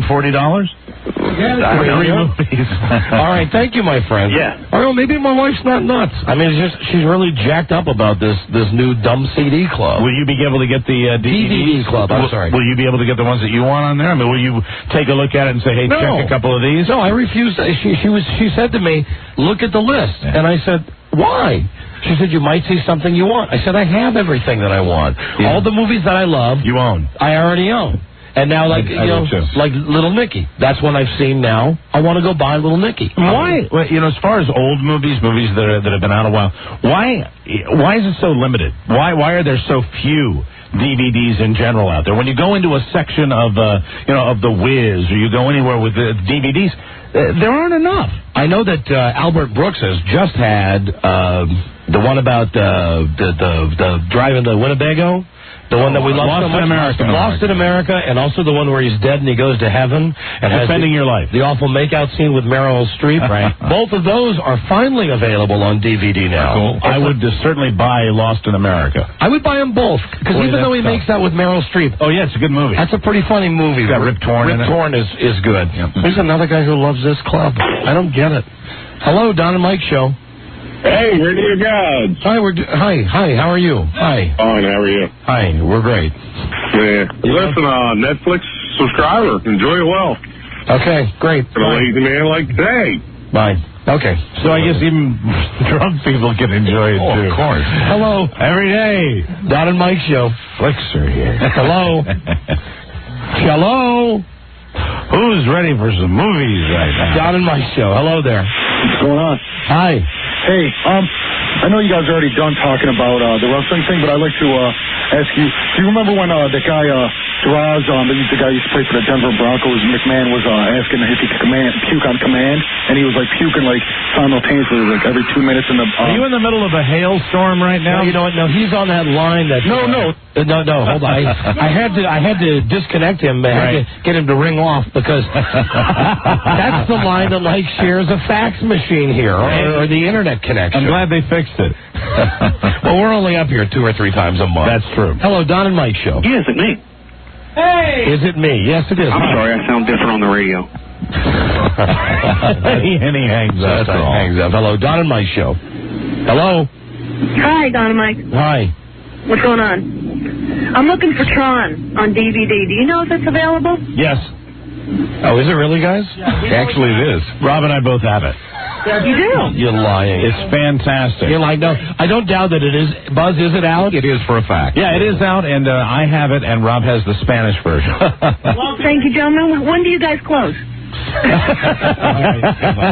Get out of here. All right, enough with that. Park's closed, man. Enough with that. We got a letter here from Paul Dean. Anybody know who Paul Dean is? Is Paul Dean the one that knows famous people? No. That's Paul Baldwin. Paul Dean is the guy who listens to the show and every year writes a letter with his highlights of the show. What? How many years has he done that? Well, let me read it here. Dear Don and Mike, welcome back from your World Tour 2001. Yes, it's that time of year again. Charlie says go to line 6. Go to line 6? Go to line 6. Who is it? Hello? Hello, my boo-boo. Oh, hi, baby. Did you try and reach me? No, I was just talking about you. Oh, no, I guess I did try to get you during the break, yeah. I was just talking about that dopey DVD club that you joined. Yeah, I heard you talking about that, and I saw that someone had called my cell phone, so I thought you tried to call me on air.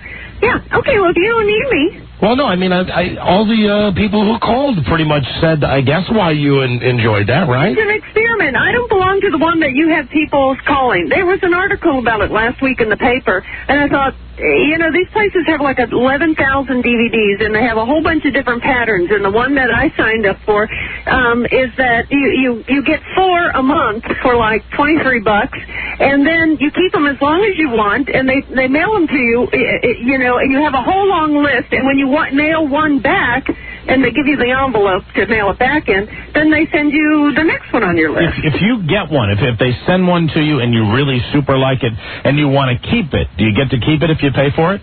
You can buy them on their website. I don't know if you do you want to keep a used one or not. I don't know. I didn't, but you can. You have the choice between buying or renting, and that way, when a movie first comes out, it's on your wish list, and then as soon as you've got your wish list, as soon as you don't have 4 at your house, they send it to you. That's another thing with the rental; they've been handled. Yeah, and when you get them, do they come in the original packaging or No, they're little. As a matter of fact, I didn't even recognize them. I did this on Friday, just fooling around. I thought, shoot, I'll try that for a month. I told you they just come in like a record sleeve. Yes, and then by Monday, I thought it was like it was a birthday card. It was just a little fatter birthday card because it came in this yellow envelope that was a little bit fatter. And then you just stick them back in there and mail it. And the good thing is, what the article was saying, and what's true, is with DVDs, there's so much on it. A lot of times you don't want to send it you don't want to give it right back to the rental place, and so you want to keep it, for a few days and watch. This is my wife. Right. Like me, I watch it, I return it. Take it back. Oh no, I like the director's commentary. I like all the stuff on it. I hate that junk. All right,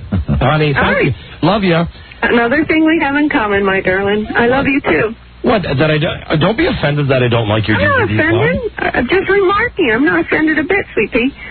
Okay, I love you. Bye. Hey, listen, hold on a second. How about last night with the neighbors, huh?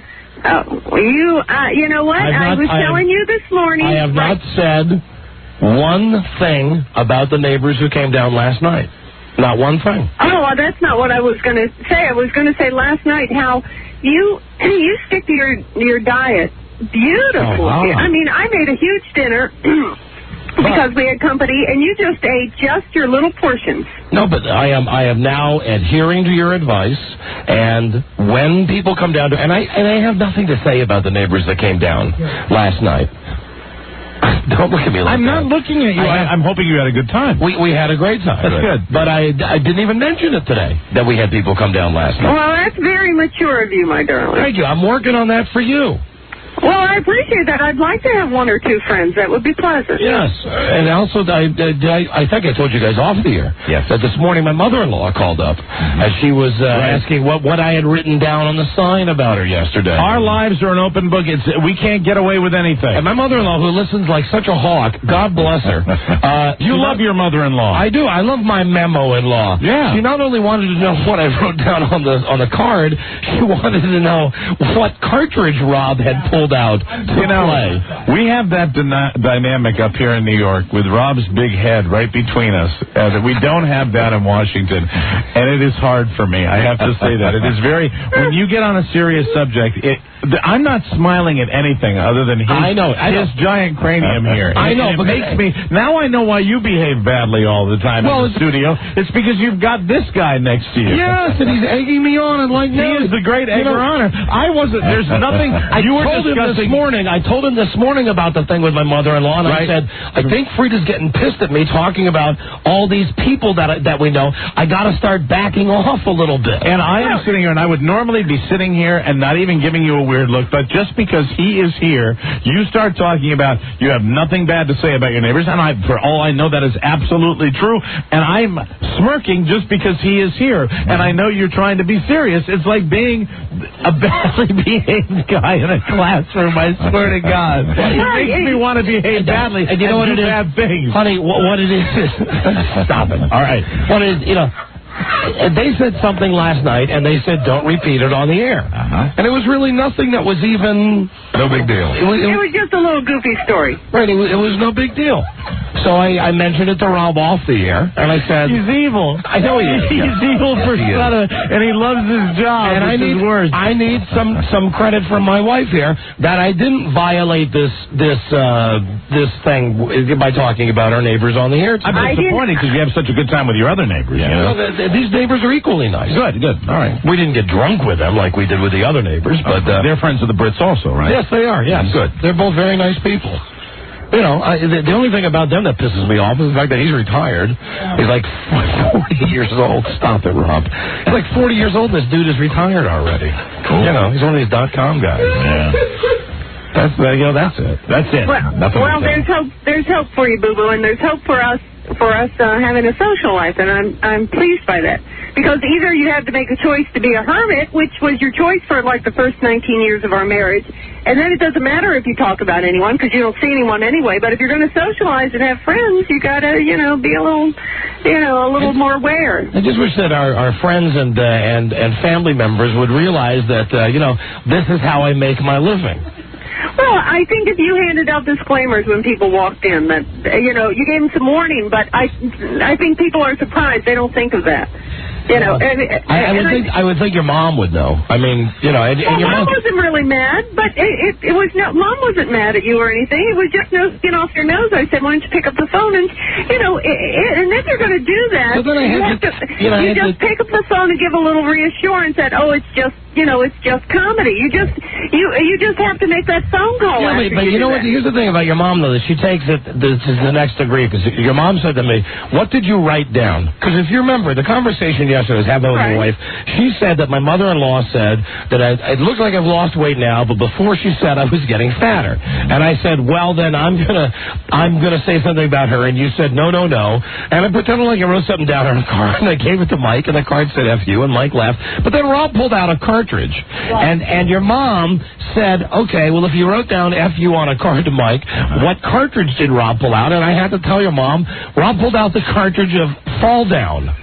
Which is the cart like for an old person. Right. He was and Rob was just joking, but that's what we do here, and in the heat of battle, that type of thing happens. I got caught up in it. And believe me, my mother knows that better than anyone. I mean, my family and I have got thick skins. We know that it's just for the show. We don't pay any attention to you. I mean, I didn't say anything to you after you did that. No, but what I'm saying, some people don't know that. But if you would give a phone call, of course you'd spend all your time. You'd spend an hour on the phone every night. What am I supposed to do? Call everybody that I've come in contact with during that day and say hi. Incidentally, just the people I like. I may say something about you on the show today. Please know that I love and respect you as a friend, but I'm probably going to say today on the show you're a douchebag. If you could like fax me a list of who you're going to talk about on the show, I have a line. Go over it. I have a line I say to people when they say to me, if I meet anybody or even bump into friends or anybody I see, and they say,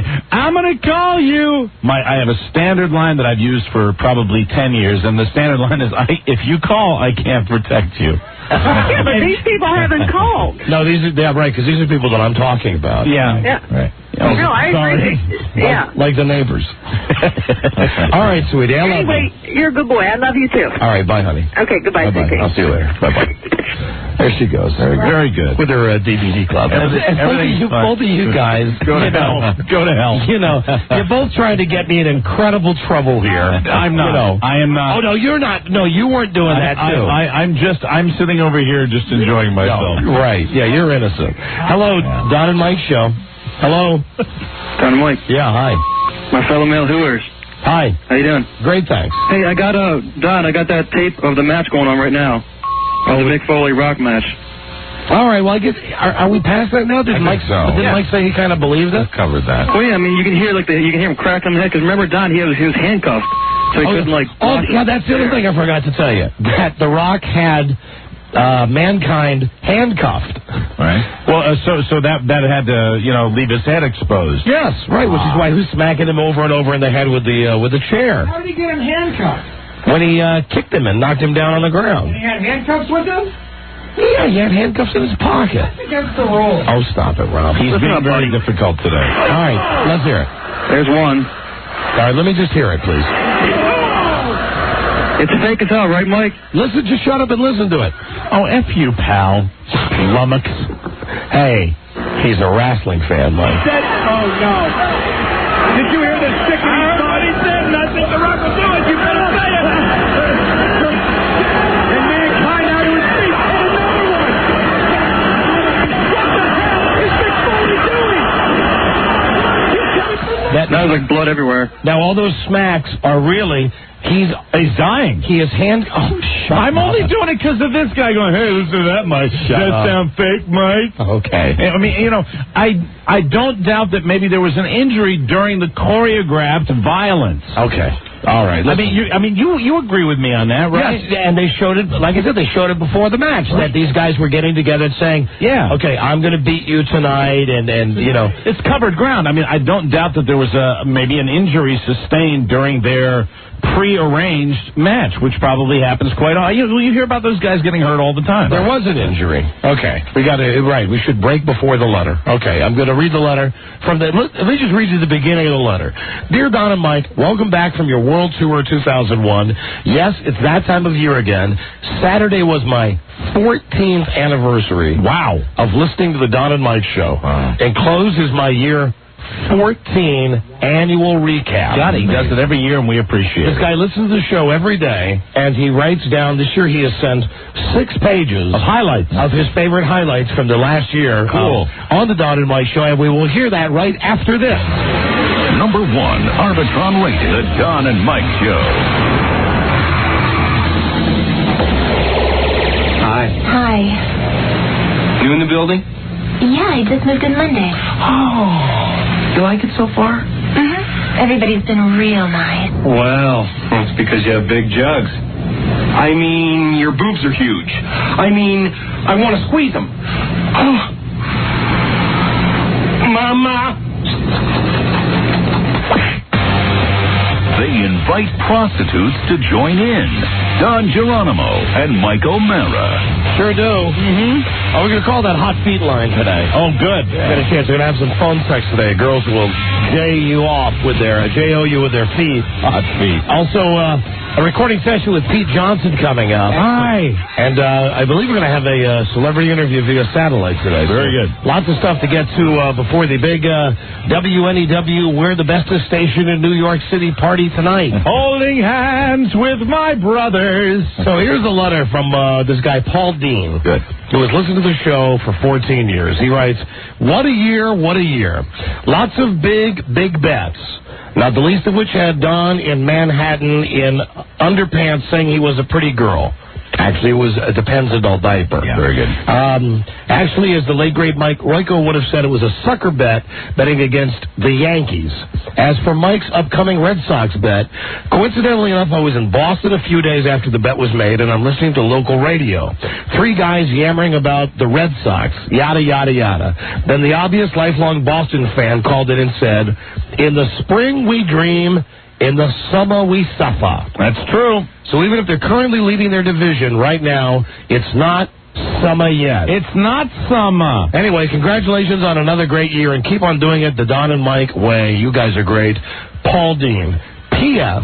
Please bring back Pete Moss and Less Humid, and Elvis to Elvis. You know, I'll tell you, Pete Moss and Less Humid, when we had that little machine... We got to get a harmonizer to do that. I would love to do that if we could get, but it's a new piece of equipment, and this company we work for. Right, so here's this annual recap of the things he liked best in the last year on the show. Mike, unfortunately, has his golf clubs stolen, and an immortal phrase is born. I could run around in circles for years. Wow, that's a memory. Buzz Burbank, Fez wants to make a deposit in the Burbank. Remember. Your first trip to New York, Mike's first cab receipt. 3:05 a.m. Wow, I remember that. Also from your first show in New York, Can't Speak, am dumb. Yep. Don dislodges a 6,000-old piece of coral in the Cayman Islands and keeps giving his hard-ass scuba instructor thumbs up instead of the okay sign. I remember that. Yeah. Your first ever pregnant bikini contest. Yeah, baby. Dennis Murphy takes a high school senior to her prom and later has sex with an old lady in Phoenix. Timmy O'Bibernay has sex in public at the Dewey Beach Beach House. It is grossed out by a used female condom. Ew. Don and Mike get sponsorship for their on-air farts, and Don sets a record of 24 in one show. Don and Mike also learn the Cantonese word for fart, Opay. Opay. Don't talk about May. That was an entire session on this show. Yes, it was. Carmi, the CBS Hawk, has bad breath. As management's belief in Don and Mike falls, and the tape delay grows to 48 seconds. Buzz always carries a Ziploc baggie in case he has to throw up while driving. Yes. Don and Buzz have to have the last word. Naturally. Don't be fooled by imitators. Insist on the original Joe Mama guy. And then he has the times of the original Joe Mama guy called us. Wow. When he said John Ardinger. Okay, because he tried to get us to say no, it's Joe Ardinger. We took that bait. We're like Bass. That was good. G.I. John. We fell into that when he said no, it's G.I. Joe. He said no, Joe Mama. He really kept a record of these. It makes me realize just how stupid we were. And his elaborate scam about a recipe for General Cho's chicken told to Nick Joe, who he, of course, said was Nick John. Nick John, it's always John. All right, that's his M.O. And incidentally, P.S., Nick Joe, when he called in, was convinced that the Joe Mama guy was authentically Chinese. Now, let me see. Oh, here's a good one. Mother's Day at the O'Mara's. Yes. The Great American Steakhouse is too crowded, so back home for wings, hamburger helper, and soft-shell crabs that had gone bad, which the dogs end up smearing on the floor, and Laura has to clean up. Then Mike watches as she mows the lawn. I did that, yeah. I actually mowed half of it yesterday. So is that the reason that Father's Day was a no-show at the O'Mara household? It sure is, Mike. It sure is. Thanks, pal. That's what he wrote. Paul D., my buddy. Charlie Broyhill disses Robert Goulet not once, not twice, but 3 times when he calls the request line to wish Mike a happy birthday. I remember that one. Don and Mike let listeners do their lame TNT promotional interviews. After spending more time in the shop than his garage, Don finally unloads his lemon Volvo and gets a new car. Best of all, it's a Cadillac. There you go, and you love that car. Don at the DMV, friend of the gypsies. Buzz's hatred of baby strollers, particularly on airplanes or in restaurants. Amen. Get out of the way, says Buzz. I don't bring my furniture into the restaurant. You did say that. I will compliment Paul Dean. He's just laser this year. Really, this is a good one. Buzz and Marcia leave few marital peaks to climb by making love on their newly carpeted screen porch for their 25th anniversary. I don't remember that one. Yeah, no. Oh, yeah. Very, very briefly, but when we carpeted the porch last summer, we christened it right away. He told us on the show. Way to go, stud. You're welcome. The half your age plus 7 rule. That's right. Oh, yes. Yeah, that is the... I don't even know what that is. It is the rule for women getting into relationships with women. If a woman has to be... half your age. At least half your age plus 7 years. After a 13-year drought, Don and Mike help Wendell, their engineer, get relaxed and centered with Juicy Lucy. Yes. But later, Wendell can't finish the job at a whorehouse in Nevada. I'm sorry, sir, your hour is up. Don and Mike treat listener Ryder to a wonderful night at a Bunny Ranch whorehouse, and he has no problems in that regard. You know that little saying we have on this show from Dude Walker, we invite prostitutes to join in. We do. Seems appropriate. Lots more regular guys calling the show, like the How You Doing guy. Hey, Dan. The Mike Landis guy. Mike Landis. The crying guy who keeps asking Buzz for weed. And the Satchmo guy who retired at the top of his game. He did. He actually went away, and he was still functioning. Mr. 40. That's right, just Mr. 40. Right. Mike gives Don a case of vodka for his birthday after Don learns he can't drink anymore. Well, that was obviously short-lived on my part. I can drink, just not as heavily. And you know what? One of the better gifts I've ever given you, I think. Yes, don't tell Don's British neighbor who gives Don a manly, how's your father, just because Don's his mate. How's your father's when he grabbed your beanbag. Right. Not too gay. Oh, this one's about me. Hey, Rob, feel this. I swear to God, I'm getting a Woody. I remember that like it was yesterday. Yeah. Tongue twister of the year on the Don and Mike's show, Shiloh's 6 Slut Sex Show. One time we did have Shiloh's 6 Slut Sex Show. Yeah. Shiloh's 6 Slut Sex Show. Sorry. Mike orders 15 pornos in September. Frida gets turned on by new appliances. Despite having monster #1 ratings in Greenville, South Carolina, the show is canceled. Thank God they're back on the air broadcasting from a trailer park. Handsome Ken Stevens and Jeremy Coleman botched Don and Mike's ratings win. 2 World Series tickets, which they got in a trade deal. And when Don and Mike give the tickets away to a New York listener, Jeremy shells out $20 for refreshments on a Post-it note with a little smiley face. Alan Linewand gets it right with cash for a ratings bonus, but not before Don and Mike go on strike and leave the show in Alan's hands. Very good. Do you remember the day we went on strike? And he was mighty talented. In the God Has a Sense of Humor department, a low clearance sign falls on Jeremy Coleman's car in the parking garage of WJFK. It was the will of God. The current president of CBS Radio, who was once the general manager of Washington station WPGC, told Don, "You're a talent. You'll be in radio a long time. You're the best man for the job. Show me you can work at one station for 2 years and I'll give you the job." He is then called by TV star Leah Remini.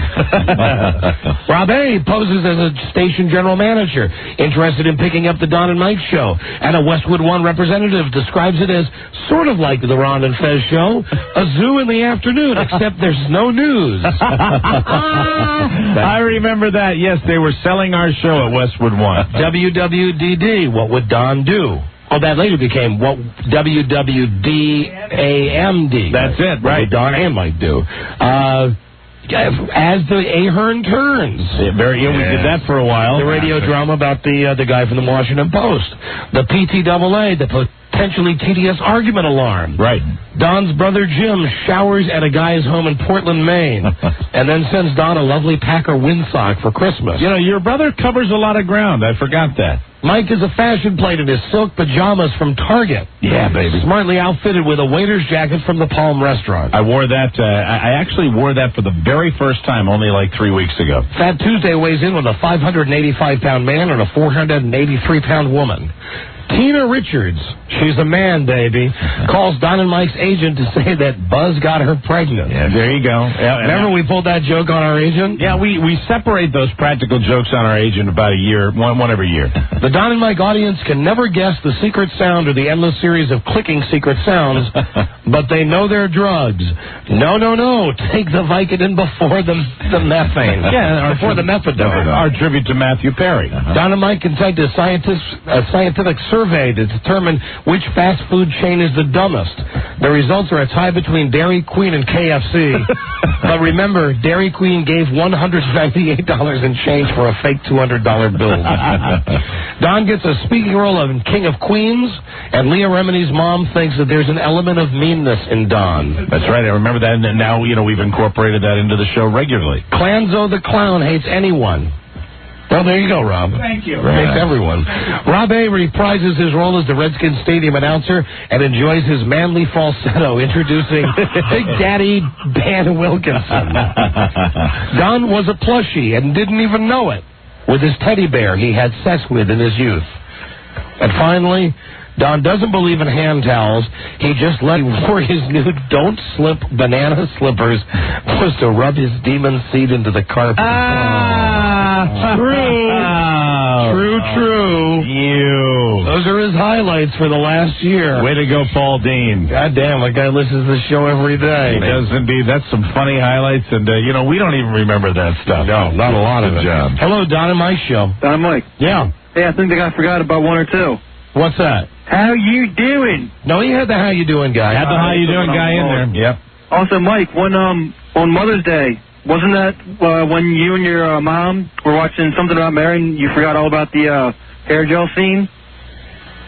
I don't know. I really can't tell you. I think that was a separate time that with your mom. That happened, didn't The only embarrassing movies I've seen with my mom that I can remember that really when I made the horrible mistake when Laura met my mother for the very first time, we went up there and we went to see the movie Falling Down with Michael Douglas, which is like one of the most gratuitously violent movies you'll ever see. But more important, the language, like when he goes into the Army surplus store, the guy goes, "You got to take it up the A. You got to take it up the A when you go to prison." And then, of course, The Sopranos, which was, I wish we'd see a Sopranos episode like the one I saw with my 81-year-old mom. Because the one that your mom saw with you, she could have seen last week's or the weeks before, and I would have been fine.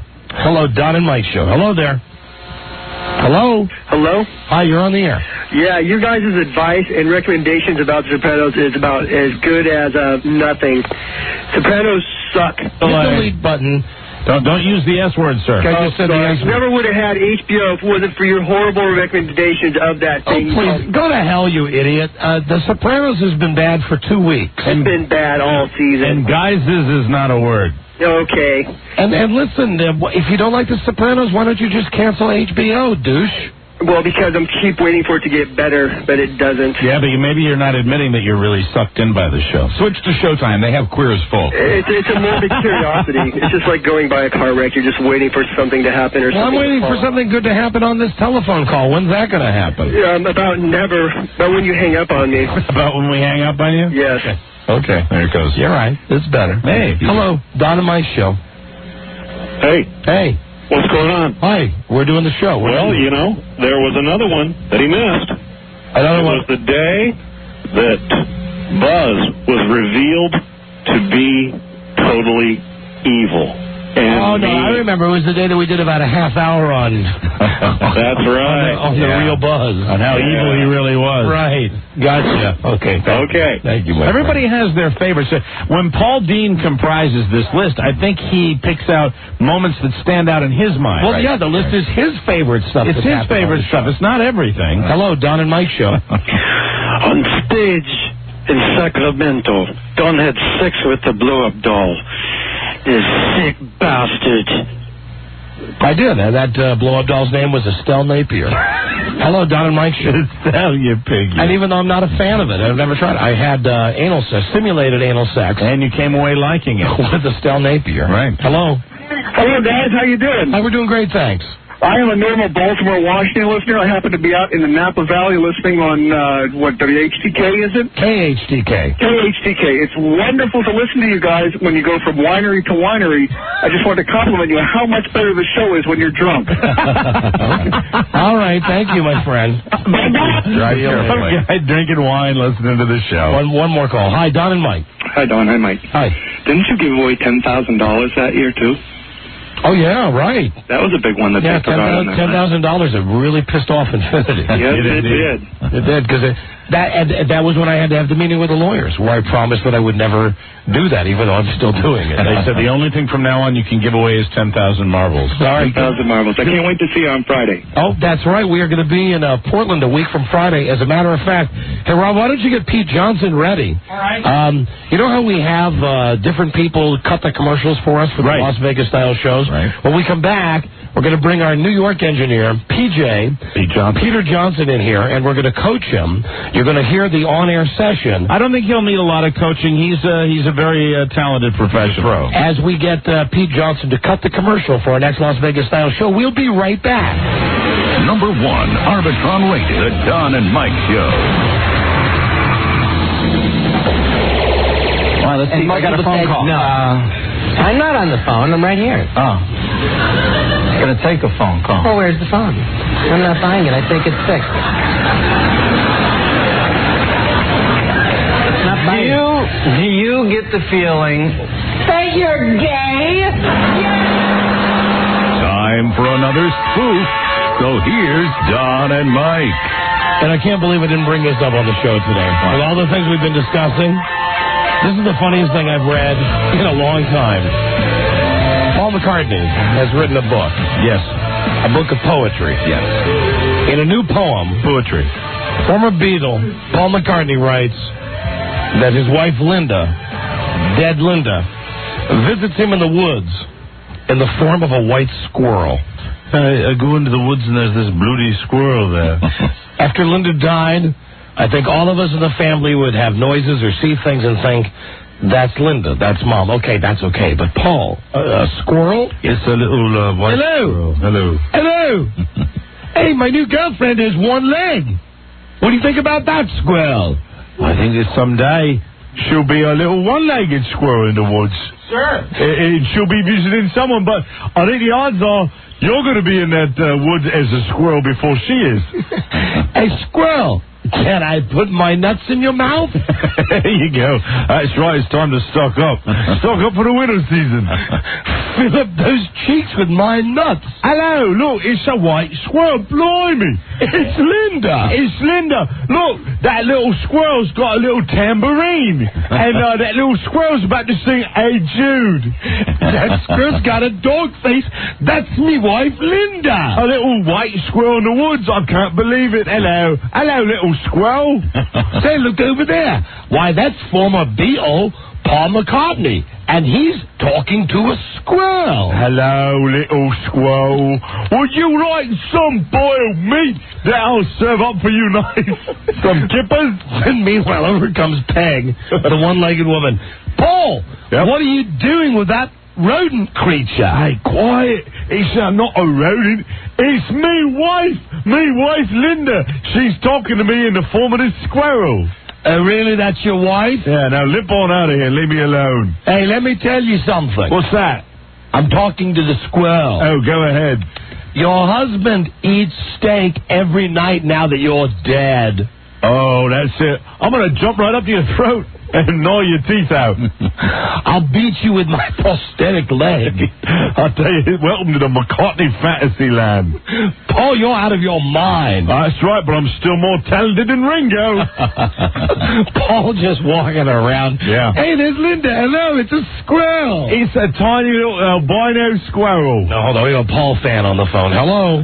Hey, Don. Are you serious? Hi. What's going on, radio guys? You serious? You're a Paul fan? Yes, I am, man. I'm a Paul fan too, but the guy's lost his friggin' mind. Well, you know, it's a tough loss for the guy, and, you know, my heart's out to him. Oh, come on, please. I agree with you guys in a way. He is kind of, you know, white squirrel. Come on. Hello. Hello. Hello. How do you do that? Say, look at that piece of dog excrement on the ground. It's talking to me. That came from the sheepdog. That's Linda down there. Hello. Hey. But lay off the guy, man. You know, he's dating what? That one-legged woman. One-legged model or whatever. Yeah, gee, let's see. Why should we lay off Paul McCartney? He's only the most talented singer-songwriter since Beethoven. He's got enough money to last 25 friggin' lifetimes. Yeah, let's lay off him because he's got it so tough. Right. Well, I mean, listen, I'm sorry that is... No, I agree with you. I agree with you. Well, then why are you calling? Well, I just wanted to prove a point. You know, that was the love of his life. He could have had a supermodel, 20, 25, 30 years ago. So what? He didn't do it. You know, Linda wasn't the most gorgeous woman on the face of the I planet. think we hit an open nerve, and we got a guy. It's just a turbo Paul McCartney fan. You know how it is with your favorite. It'd be like somebody was taking on Rob Grill. You want to rip his throat out, is what you'd like to do.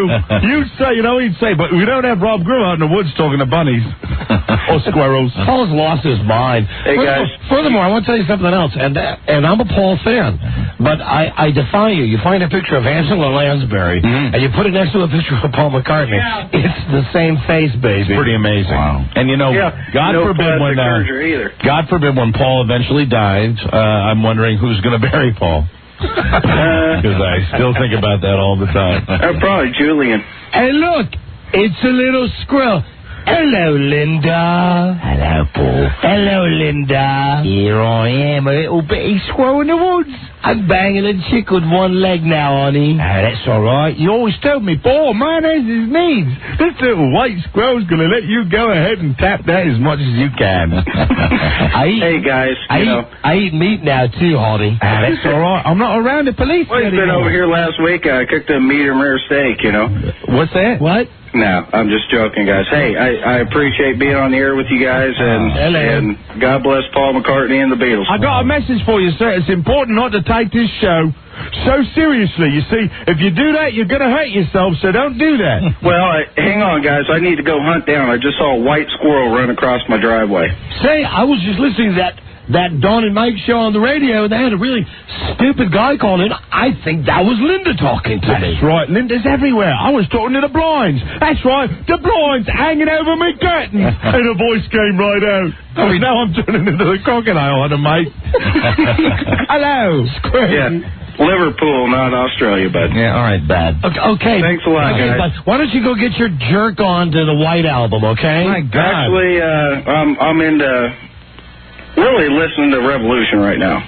Yeah. Right. This is one of these guys. It's very humorless. You have Beatles fans, and then you have guys who just don't get it. Right. Guys, listen, Paul McCartney's a talented musician. We're having a little fun. We're being a little irreverent. It's what we do. But the guy's freaking nuts if he's going out in the woods and seeing a squirrel and thinking it's his dead wife. I'm not disagreeing with you. Then why'd you call? Because I just wanted to prove a point. What was your point? What was the point? Well, I don't have a point.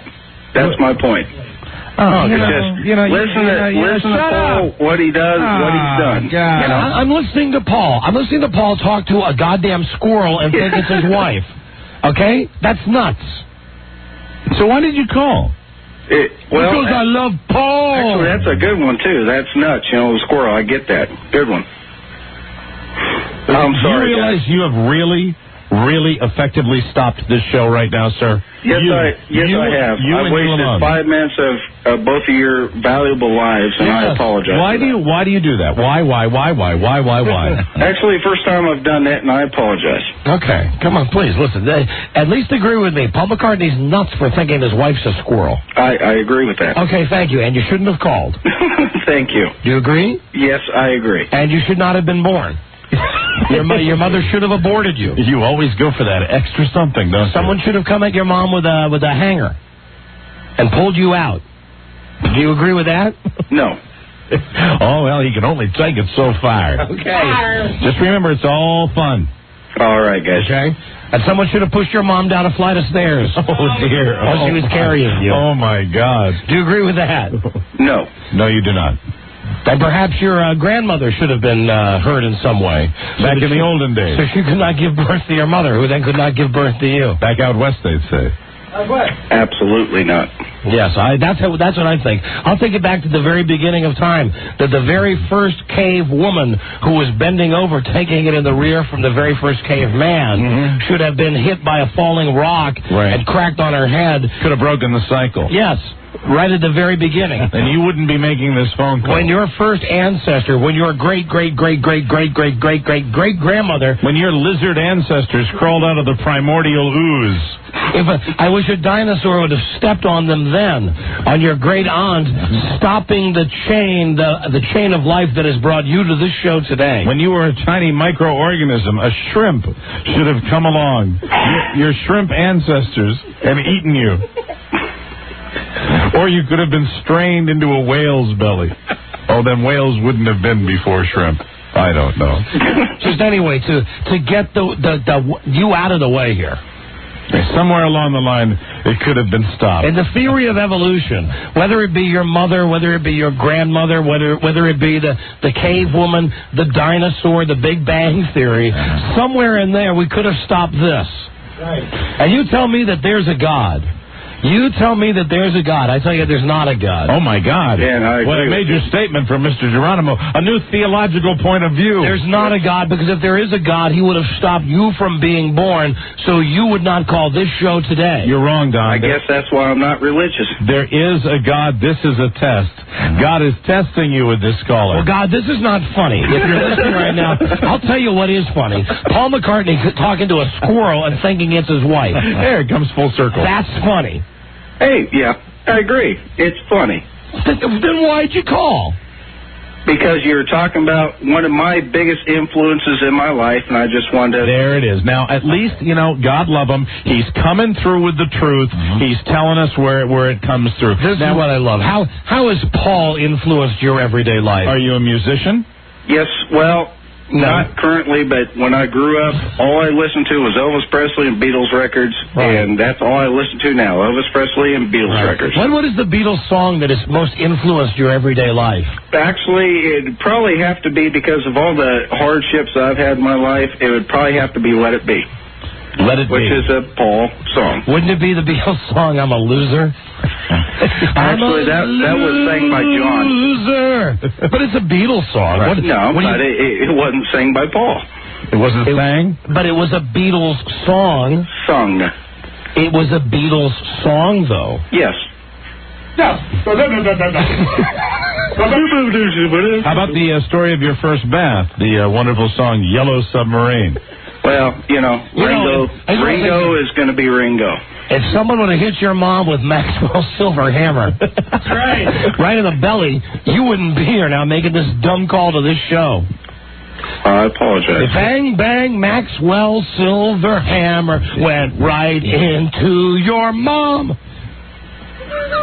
If Rocky Raccoon came to my room, and shot you in the head. Yeah, shot me in the head. I'd be dead, You don't have this problem right now. That's right. If I would have picked up the phone and you would have said goodbye, hello, goodbye, we would have never had this problem. Okay. Really? Come on, get over it, man. The Beatles are all right, but don't let them run your goddamn life. Yeah, they don't run my life. They do. No, they're just an influence. The influence. No, not the influence. The biggest musical influence. Musical, yes. Yes, because Let It Be. Biggest influence in my life is money. Why is Let It Be such an important song to you? I don't know. Different times you saw, when Paul's sitting there with the scraggly ass beard, he looked like an ugly little liverful bastard. Excuse my French, but I'll tell you, there was a lot of love in his eyes. He knew what was happening. He was leaving the Beatles. 2 months after that. Are you sure it's Paul McCartney and not Billy Ray Cyrus who was your influence? Well, I'll tell you, Billy Ray and the whole mullet thing, I love that.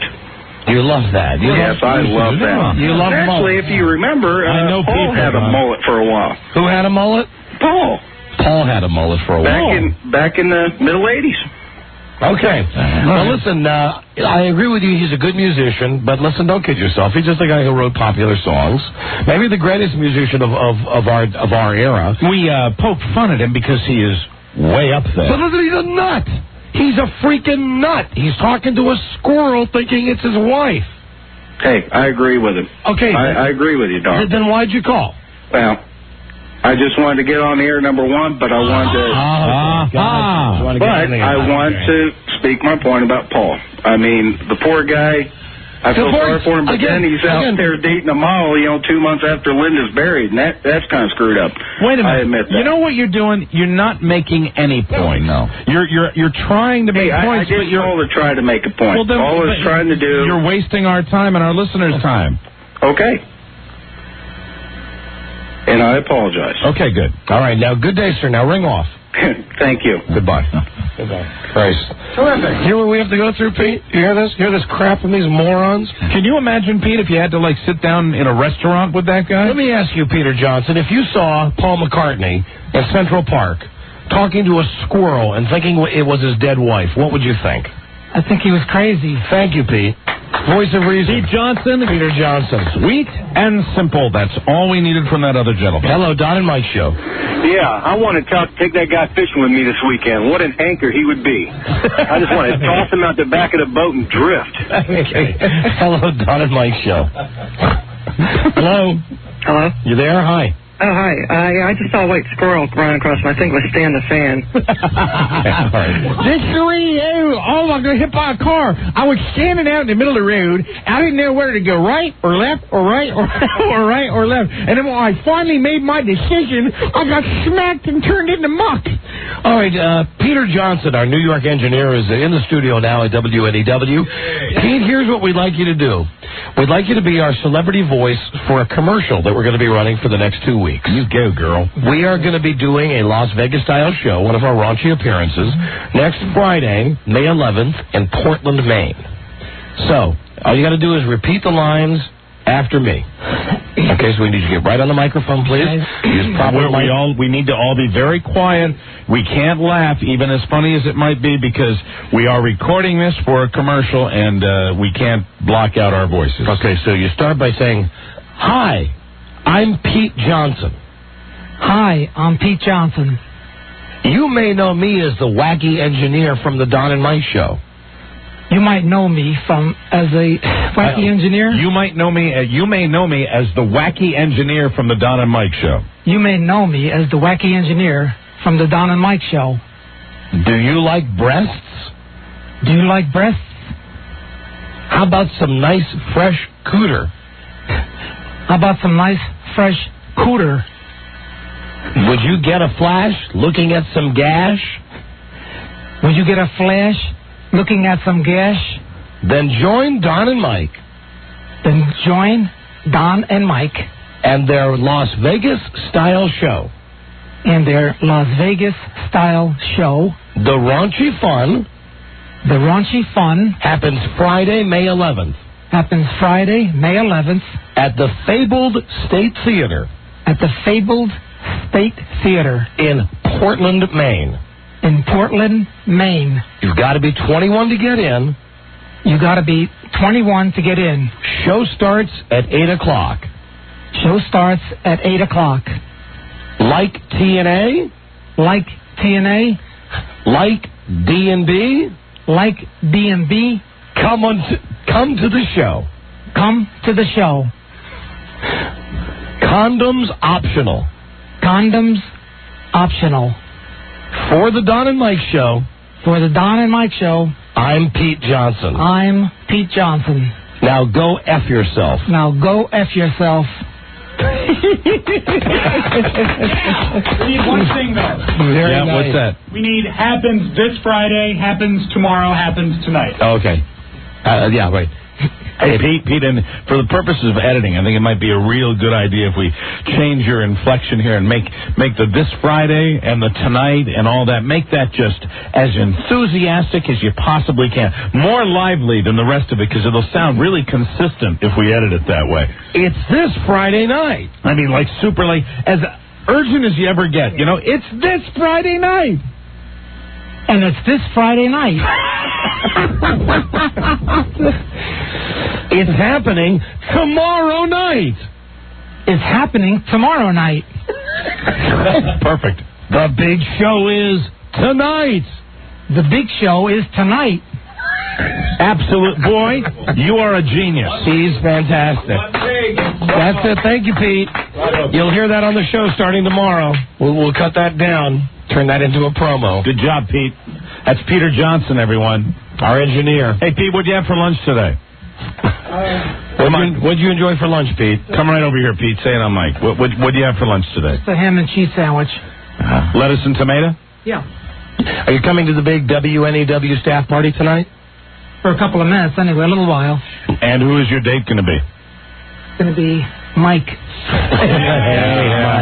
Yeah, I already arranged that. Mike, you did it. I did indeed. Devil, you did it. He's mine, boys. Okay. All mine.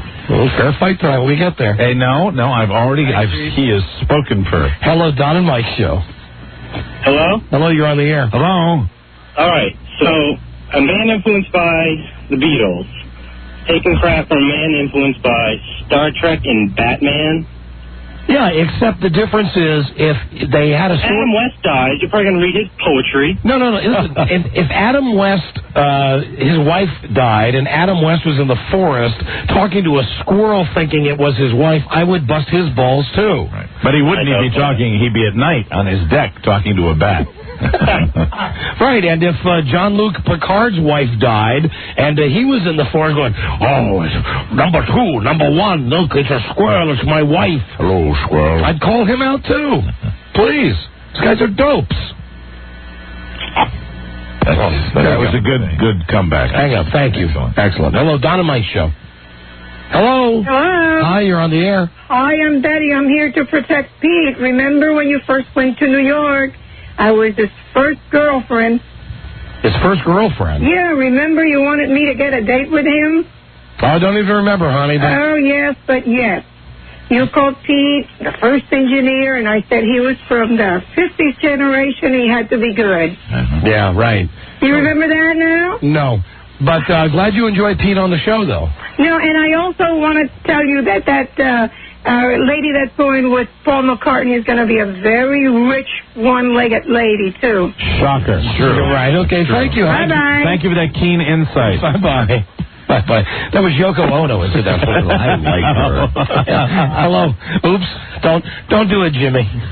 Don't worry. No. Why have a Yoko Ono alarm in the studio when you're a walking, living, breathing Yoko Ono alarm? Don't worry. Hello, Don and Mike show. You know, it's very Charlie-like when you do the end of that. Anytime I go to any kind of falsetto, you're going to get Charlie. Hello. Hi. This is Jack Cassidy. It was Linda. She likes squirrels. You know, I like the people that really don't put any thought into it and just pick up the phone and roll with it. Oh, it's true. From heaven, I tell you. From hell, I'll show you. Goodbye. Hello, Don and Mike show. She likes squirrels. Oh, now we got to hear that. We got to hear that call again.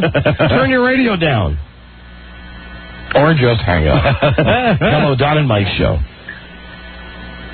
Hello. I realize we have to break, Rob, but I just want one decent phone call before we break. Hello, Don and Mike. I know, so we could be here for a while. Hey, Don. I'd like to talk to Don. Okay, that's not it. Right. Hello, Don and Mike show. Here it comes. Hello. Hello. You're on the air. Did you hear the one about the poem that Paul McCartney wrote about John Lennon, his killer? The jerk of all jerks? Paul wrote a poem about Mark David Chapman? No, about John Lennon, the guy that killed him. Yes, you're right. And called him the jerk of all jerks. That was the name of the poem. I thought you phrased the question. I was a little confused, and then when you phrased the question, I am not sure what she is saying. I have no idea what her point is. Are you saying that Paul wrote a poem about Mark David Chapman? Yes. Okay. Entitled it The Jerk of All Jerks. Great. When he wrote that poem, was he talking to a squirrel who he thought was his wife? No. Okay. Thank you. You know, you occasionally will make subjects taboo on this show. Paul McCartney might have to be one. Yeah, and who knows? There seems to be this groundswell of humorless people that are calling. They love Paul. They love Paul. So he's a nut job. He's talking to a squirrel like Dr. Doolittle. Hello. Hello, Don and Mike. Hello. Speak to us. Hello, Don and Mike. Yeah, I was just calling to tell Don that, he's tripping on that, McCartney's thinking Linda's a squirrel. Yeah, I'm tripping on that, man. Mm-hmm. Yeah, well, hey, man, half the people in India won't eat cows because they believe they're reincarnated. And that's why after this show is over, the entire staff, we are moving to India. Right. Cool. All right. Bye. But before we do that, we're going to McDonald's. They're dummies, too. Hello. Don and Mike. Hi, I called yesterday and you said I should call back for my birthday spanking.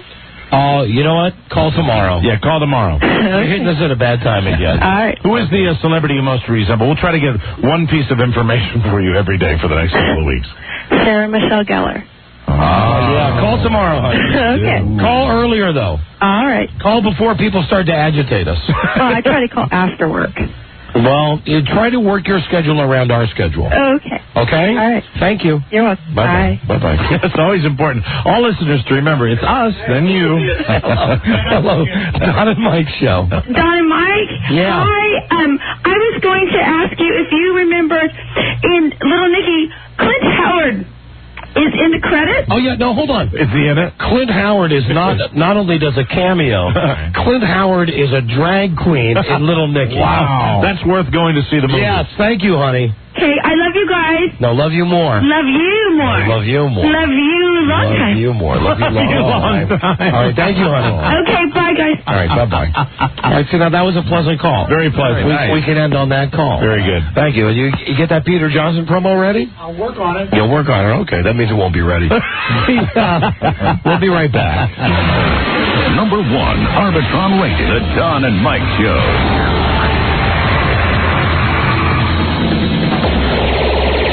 We've had a couple of thunderstorms the past week that have been dynamite. Last night it opened up again, and it's still crazy out. May rain again tonight. It is very wet out there, I want to tell you. Thank you, class. Very good. It's so wet out there today, I saw a robin at a laundromat waiting for his worm to come out of the spin-dry cycle.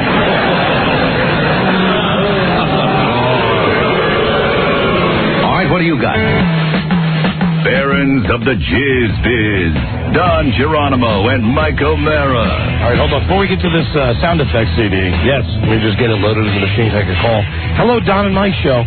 Hi, Don and Mike. Yeah, hi. How you doing? Hi, we're great to talk with you, really great. I'm going out to Las Vegas this weekend, and I'm staying at the Paris Hotel, and I thought I'm looking at the itinerary, who's playing there and everything, and just so happens Kevin James is playing there this weekend. And I thought maybe you would want to sponsor a couple of listeners going out there to see his show. That's a fantastic idea.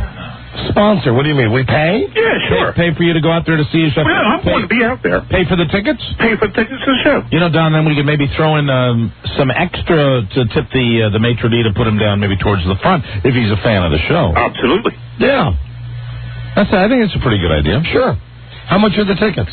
I'm not really sure. What are they normally? Do you know what have you been out there before? No, I've never been to Las Vegas before. Okay. You've never been? I would assume show tickets like that would run in the neighborhood of $40. I think maybe 50 a 40, pop. $50. Hey, you got to pop the garçon $100 to I don't think so. To get down front. Yeah, to get down front. Really? Yeah, I've done that before. It's usually $40 a ticket to get down front. But I really think that the most well, that's unbelievable that it would cost $40 for tickets and $100 to sponsor. What's even more incredible is that you think we'd pay. Well, I don't know. Why do Kevin James? Why do you think? Yes, we're friends with Kevin James, but we're not friends with you. No, well, I'm a good listener. Of course, you're friends with me. Thank you. Well, we can't buy tickets for every good listener. Not at all. I just came across the opportunity. I thought it'd pass What along. opportunity? What, you're going to be in Las Vegas when Kevin James is going to be there? Absolutely. Well, BFD. Oh, well, I thought you might want to, You did not. I certainly did. You really did. Not No. Yes. When have we ever done anything like that? First time for everything. Well, you thought you'd call? We're not running a charity show here. I know you're not. What's wrong with you? Well, I thought you're friends with Kevin James. Yes, we are. We are being friends. out there. Yes, So go for it. We are friends with Kevin James, and you listen to our show. Yes. So we should buy you tickets to see Kevin James? Well, I think it'd be neat for him to see some of your listeners in the audience. How many listeners do you think we have? 4? There's going to be 1,000 people in the freaking audience. Well, I could, you put me down front. I get to meet him or tell him that I'm coming. I get to meet him. I think he would like that. It's you sending a couple of your listeners out there. Why? This makes no sense. You're dumber than the guy who called about Paul McCartney and talking to the squirrel. Oh, that was dumb. Tell us how would we benefit from that? Well, I think Kevin James would appreciate it. No. How would we benefit? Well, he would appreciate it, then invite you back on his show a few more times. Okay, let me run this through me. Now, run this by me again. Okay. We buy you tickets. Yes. Somehow, you bully your way backstage to bother Kevin James. Yes. You go backstage and, hi, Kevin. Or from the audience or whatever. You heckle him. You heckle him from the audience. No, I would never heckle him. And then after you heckle him or stalk him backstage, he picks up the phone and calls us and finds out we're responsible for you being there, and he invites us back on the show? Yeah, sounds good to me. You really think that would happen? I think it does happen. You think it does happen? How? Well, I think it does happen because that's the way things work sometime in your business. Is that not right? One hand washes the other. You show appreciation. How is sending you to a show showing appreciation? To Kevin James? Yes. Well, I think you're showing that you're what? You want him. What? What? Well, I think you're showing that you're interested in him. I think you have listeners that have common interest in listening to you. How is sending you out? His show? How is sending you out showing interest in him? Well, you're not sending me out. You're sending me to the show. How is sending you to the show showing interest in him? Well, I think a listener calls, informs you of the situation, and you act upon it. I think you're an incredible prick. Oh, I really do. I'm sorry to hear that. Are you in sales of some kind? Not at all. What do you do? I'm a teacher. You're a teacher? Yes. What do you teach? Elementary school. Elementary school. Okay. Oh, that's scary. Don and Mike have heart. Don and Mike have heart. No, listen. Thank you, Buzz. Thank you, Buzz. Well, before you think Buzz is your friend, Thank you, Buzz. Would you buy this guy tickets to go see Kevin James? No, and I don't think you should either. Buzz was saying Don and Mike have heart. He was recreating a scene from a movie called Lost in America where Albert Brooks tries to get the money his wife lost back from the casino. Right. You have just about as much of a chance of getting to see this show where we will pay for it as Albert Brooks did in that movie. I see. Okay? Okay. So you mean to tell me you can afford to fly to Las Vegas to stay at the Paris Hotel? Well, actually, I'm not. I'm going on a business trip. Well, you're a teacher. What kind of business? Well, my wife is at a different business. Oh, okay. Oh, so what? I'm a hanger-oner. You're a hanger-oner. So your wife is the successful one in the family? Oh, yes. And you can't afford to buy 2 tickets? That wasn't the point. What was the point? Well, the point was I thought maybe you knowing him, being a listener, and going on and on. Can I ask you a question? Sure. When you go out to this convention or this conclave that your wife is, this business trip, are you going to be going to functions, receptions, cocktail parties where your wife is going to be there, commiserating with people in her business? I don't know.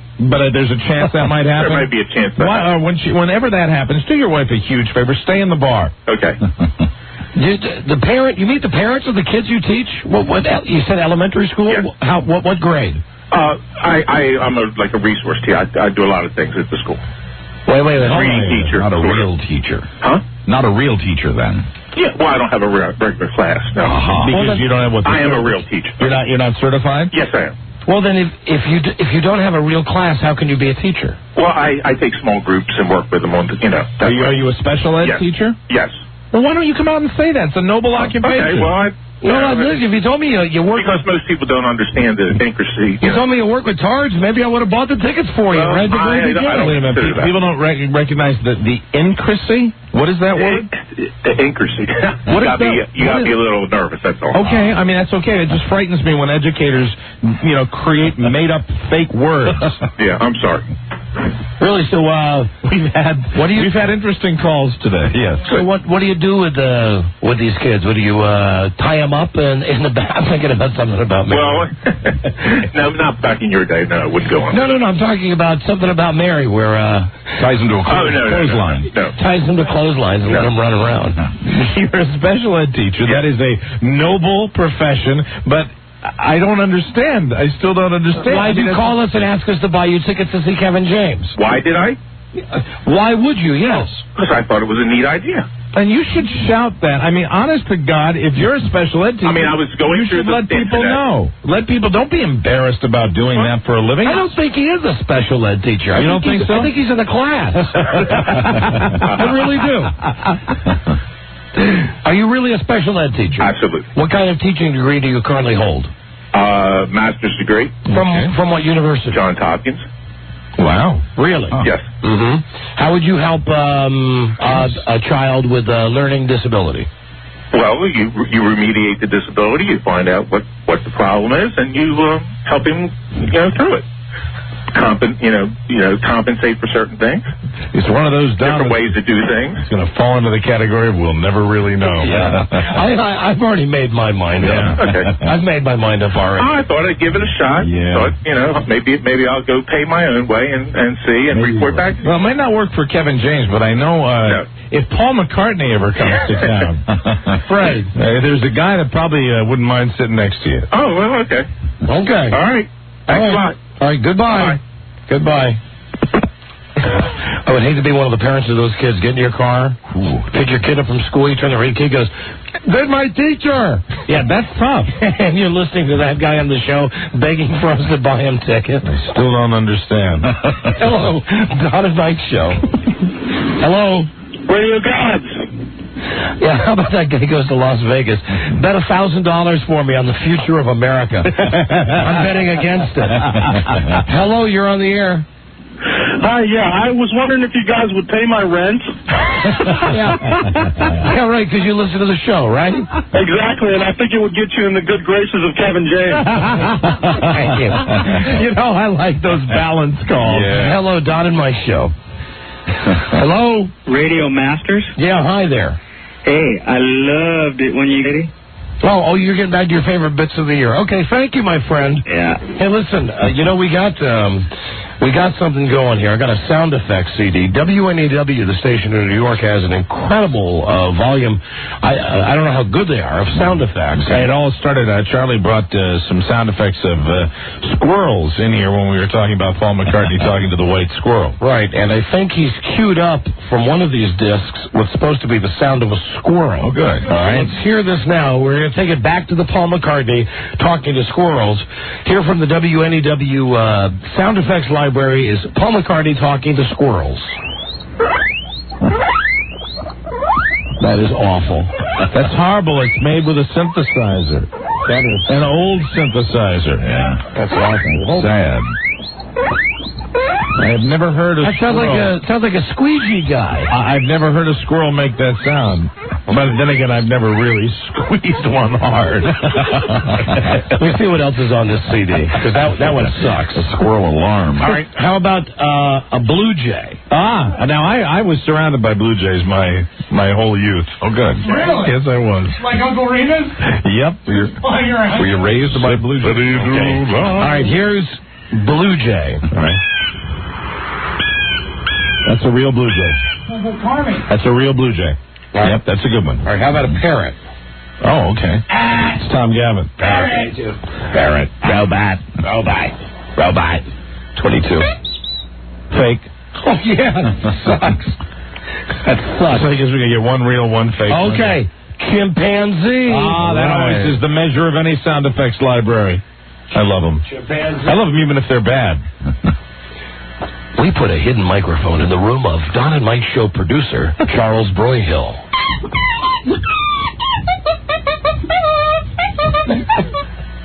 That's it? No, they're too short.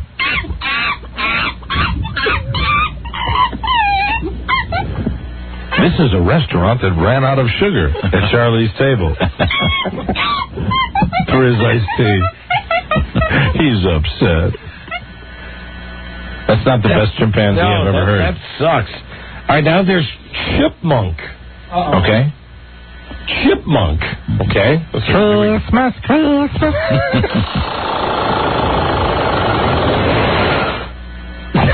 What is that, Wheel of Fortune? That's the worst. It's like a broken sprinkler. Chipmunk.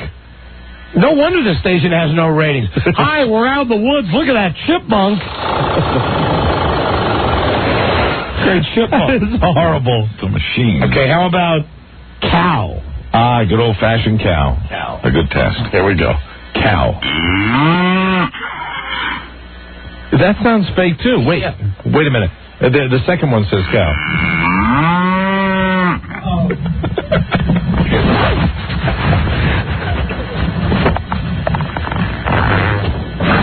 Like that was a weak one. That's a cow, though. It was a weak one. I'm not trying anymore. Oh, yeah, but the cow smelled it. That was not bad. Oh, I'm sorry. I'd like to apologize to you. Okay, let me get a different one going here. Get a fresh one. Get a different CD. Sorry.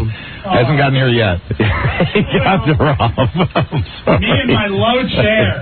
Hey, don't wave it over here. Yeah, gotta go somewhere. Hold on. I've broken the CD player. I got it stuck in there. I'm very sorry. How you doing over there, Buzz? Hi. Got it, Robbie? I don't think we broke it. Don's concentrating on the machine, so he's not affected just yet. Do you mean smelling it? No, I don't smell your fart yet. It's gone from me. Let's see what this one is. This is household sounds.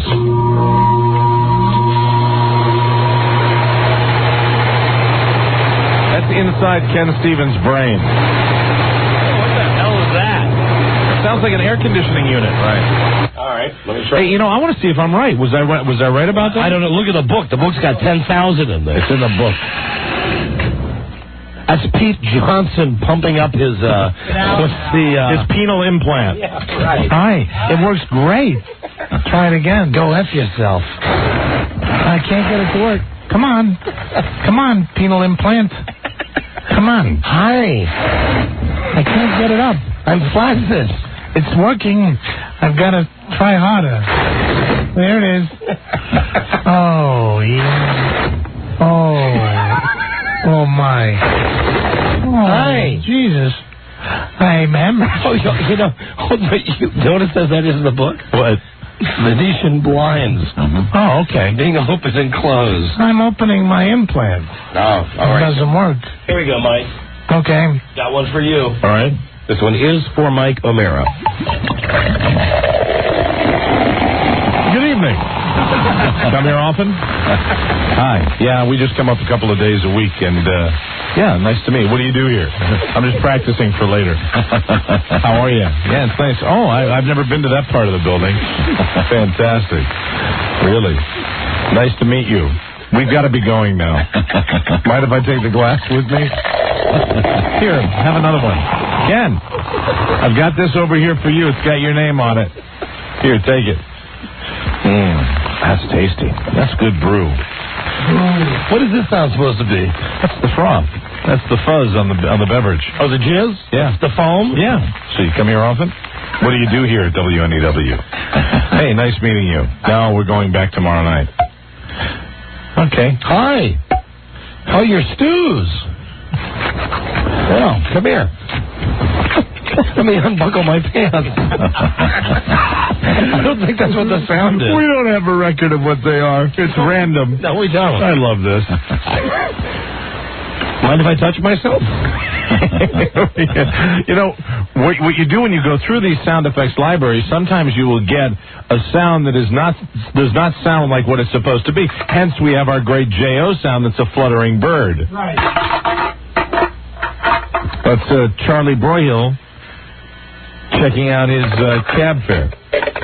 What? It's Charlie shaking his head. You win. You win. Let's try the next one. What the hell's that? Air freshener or deodorant. Yeah, maybe it's an aerosol. Yeah. It's Rob's aerosol. Wow. All done.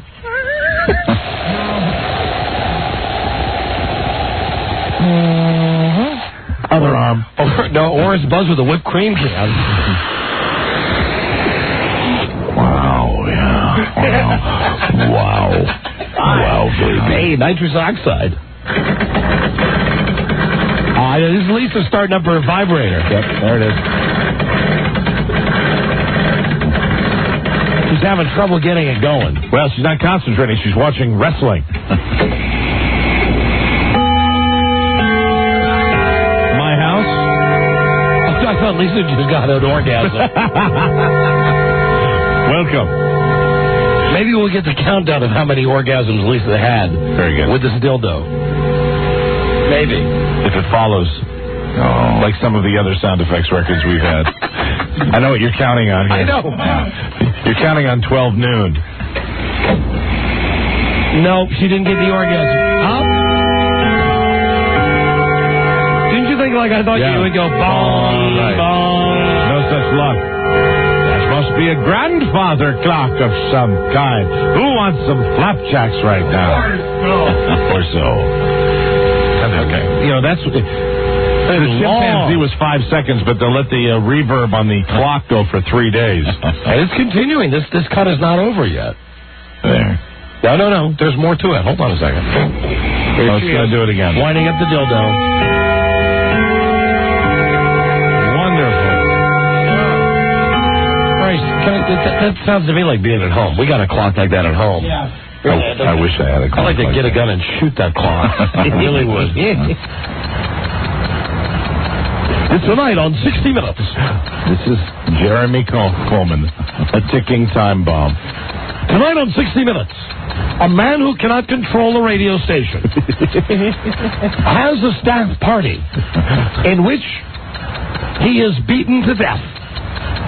The man's name, Jeremy Coleman. That and Andy Rooney tonight on 60 Minutes. We get past timepieces here. Okay. What the hell was that? Excuse me. We might need... I'm sorry. Okay, hold on. Let me go back to that. That's where I'm sitting down on the plane. Oh, maybe it's some sort of wildlife. I'm not sure. Electric fan? Gotta be Mayor Windy in here.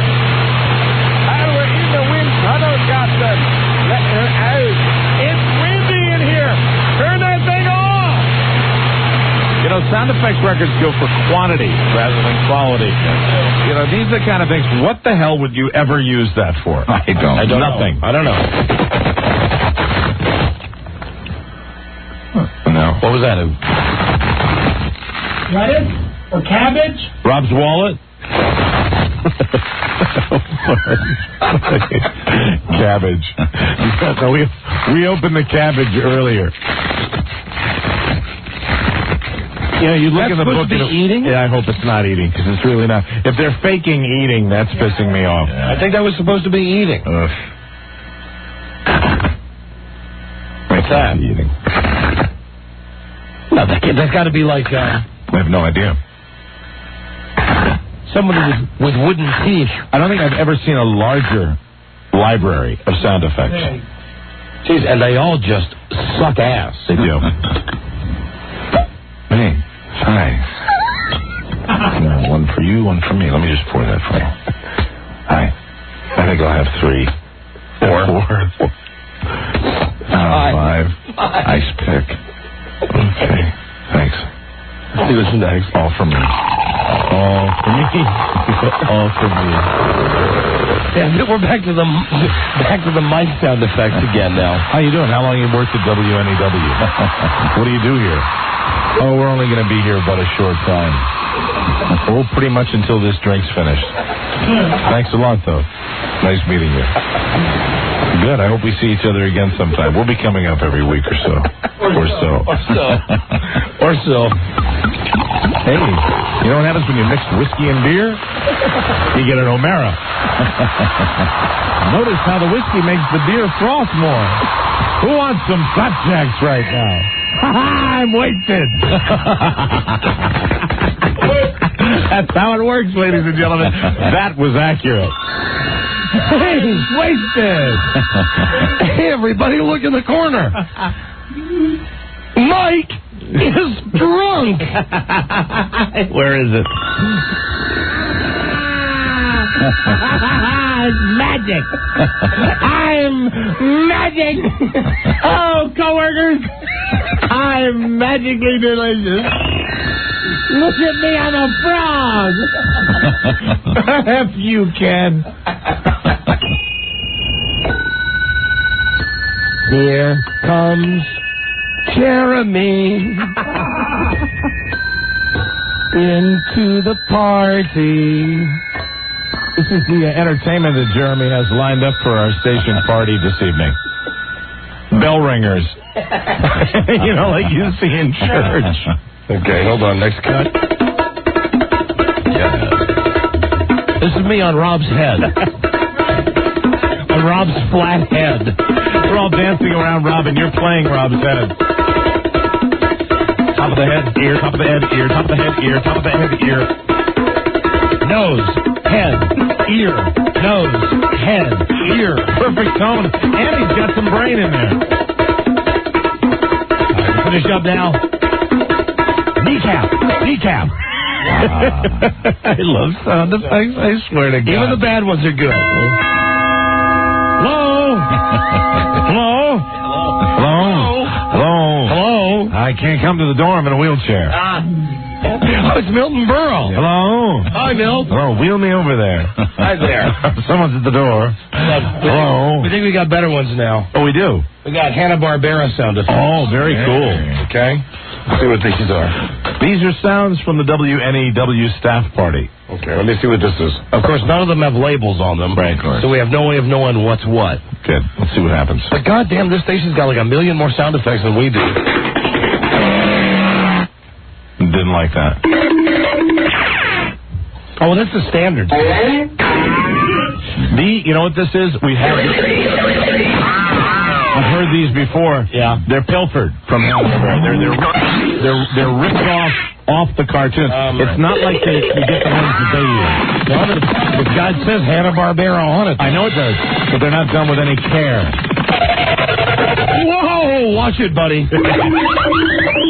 Why, you Mike? You nut. Don't you dare hit me in the head. Don't run away from me. I'll catch you. Whoa! Slow down, Pachango. Hey, Buzz.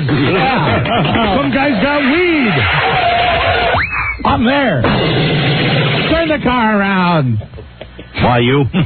Let's see what's next. There you go. Merry Christmas, Jeremy. Hi, Ken. Hey, Ken. Welcome to LaGuardia.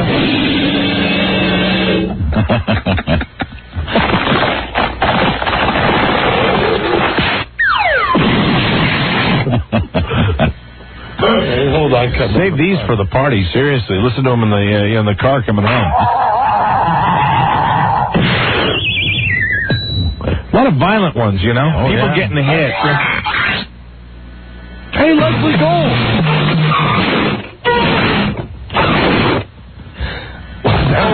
This didn't make any sense.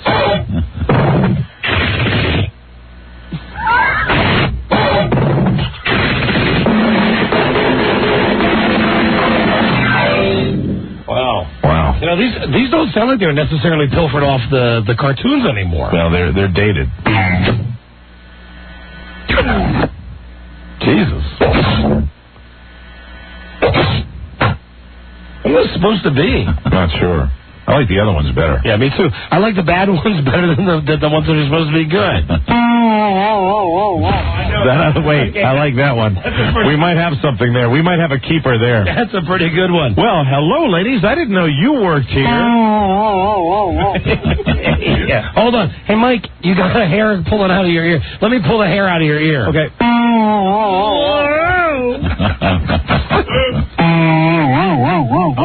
Man, look at my boner. God, Rob, I'm hard. Come feel.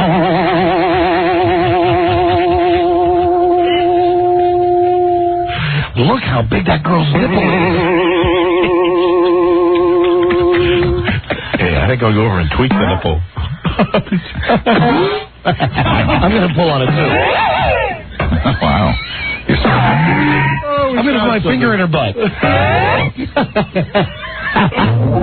Oh, wow. What the hell was that? Hey. Oh, man, I just got fisted.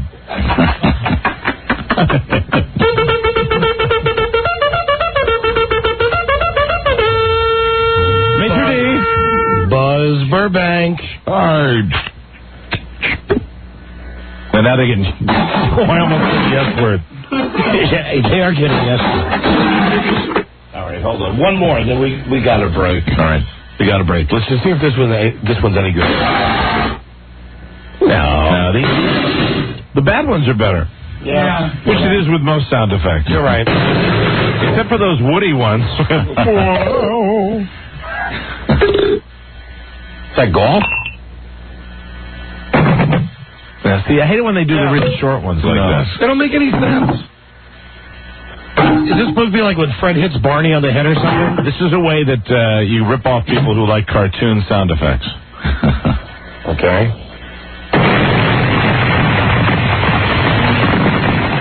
Not bad. That was a big... Hey, pull my finger. That's a good explosion. Wow. All right, hold on. I keep saying I want to stop, but I keep doing it. More explosions. Christ. Come on, Fred. Barney. Wilma. Fred CN. What's that? I got one on the line. I got Pete Johnson's toupee. Reel it in, Mike. Okay, here we go. Reel it in. Oh, wait. He's running away, I think. He's limping away. Do you want me to help you? Yeah, help me out here. Pull him in. Come on. Oh, look. He's running down the hallway. You got him on the scrotum. I got to adjust the drag. Pull him in. I've hooked his scrotum. Buzz, help us pull Pete Johnson in. I'm pulling as hard as I can. Oh, you're going to rip his scrotum clean out. He keeps backing up. I'm going to tighten the drag. Come on, Pete. Reel him in by his balls. Oh, man. Got him this time. He's going down. Him. Nope. Wrong, guys. He's running away. He's going down the elevator. Oh, that's right. Look at how loose the rope is getting. Yeah. The same. He's down on the first floor. All right. Pull him back up. Come on, Pete. Oh, look, he's bloody. He's still hooked in his scrotum. That hurt. Pete. Okay, everybody else. Let's all pull together. All right. Pete. Oh, we got him. We got him. We got him. We got him. Oh, look at that. Beautiful. Beautiful. We got it. Right here. We got him. Uh-oh. You hooked me in my balls. Reeling in Pete Johnson by his balls was the best. By his scrotum. Very good. Yeah. 20 minutes for that. Hi. The sound effects blow. I need some iodine. We'll be right back. Number 1, Arbitron Radio, the Don and Mike Show. Hey! Yep. Get some of you dumb They try their damn best. Don Geronimo and Mike O'Mara. All right, as you know, we're back in New York doing the show from NEW. All right. Today and tomorrow. And tomorrow we'll have a taste of New York on the show, and we send our own Lisa over to the CBS Store. Which we do believe is the finest retail facility in the United States. Oh, yeah. Okay, we've worked on this during the show. Hi, I'm Lisa. I was on the first season of Survivor. Nice to meet you. Very nice. How did you enjoy the CBS Store? What did you buy? And then she goes right into the questions. Right. What is your favorite character on Diagnosis Murder? What's your favorite thing about CBS executive Les Moonves? Here's a good one. When did you first hear about the death of Tyne Daly? That is my favorite. Which Gumble do you hate the most? So what's the deal with Becker? In your opinion, who will be the next 60 Minutes anchor to die? Mm-hmm. Which do you find more annoying, Dan Rather's haircut or his daffy left-wing bias? On the CBS Store in particular, can you rate your disappointment from 1 to 10? What was the best item you saw in there? Tell me, did you see these items in the CBS Store? The CBS keychain? The Survivor bandana? The Amy Brenneman personal lubricant? The Kevin James hemorrhoidal pillow? The CSI tampons? The Family Law cheese assortment? The Jag painless nose hair trimmer? Patricia Heaton softcore pornography box set. Oh, God. Paul Schaefer scrotum balm. And finally, can you tell me, who is Jane Clayson? Bravo, boys. Those are the you questions. cleaned it up a little bit. Yeah. There you go. And I will look forward to her going through the list of items. I especially enjoyed the Paul Schaefer scrotum bomb. Now, the front cover of the new National Enquirer. There it is. Arnold's mistress. Right there. World exclusive, his shocking 7-year affair. For being Arnold Schwarzenegger, if you're going to bang a chick, right, why would you bang a chick this fuggily? I have no idea, and that is the great mystery. You would have access to much more beautiful women. God, look at this. There's all kinds of pictures of them together. It's a big, gigantic horse face. Right. Yeah. Maybe she was cuter when she was 16 when he met her. Yeah, well, that's true. Here's another picture of Arnold with her. Right. Okay, and I guess she is a moosey woman. She's the one who sold the story to the Enquirer. Arnold Schwarzenegger carried on an outrageous 7-year affair with the former child actress that began when she was 16. Outrageous. Outrageous, if you please. Actually, right under the nose of Maria Shriver, whose jaw is looking more and more like Jay Leno's every day. She gets the horse face. It's the Kennedy women. One time, Arnold tiptoed into Gigi. That's her name. Gigi.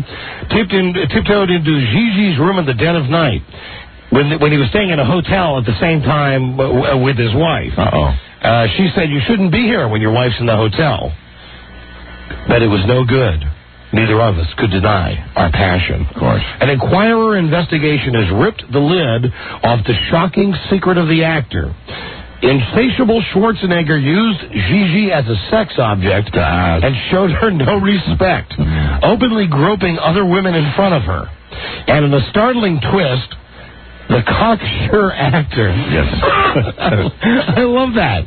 The cocksure actor. Right, he is. The cocksure actor introduced Gigi to his wife, Maria, who later cried to Arnold when she felt that he had treated Gigi rudely. So he introduces his wife to his mistress, and disses her in front of Maria, and Maria gives her some sympathy. How ironic is that? Gigi was once a child actress. And ran also the dining room at the Palm in Los Angeles. She played roles on Little House on the Prairie, The Brady Bunch, Get Smart, Mission Impossible.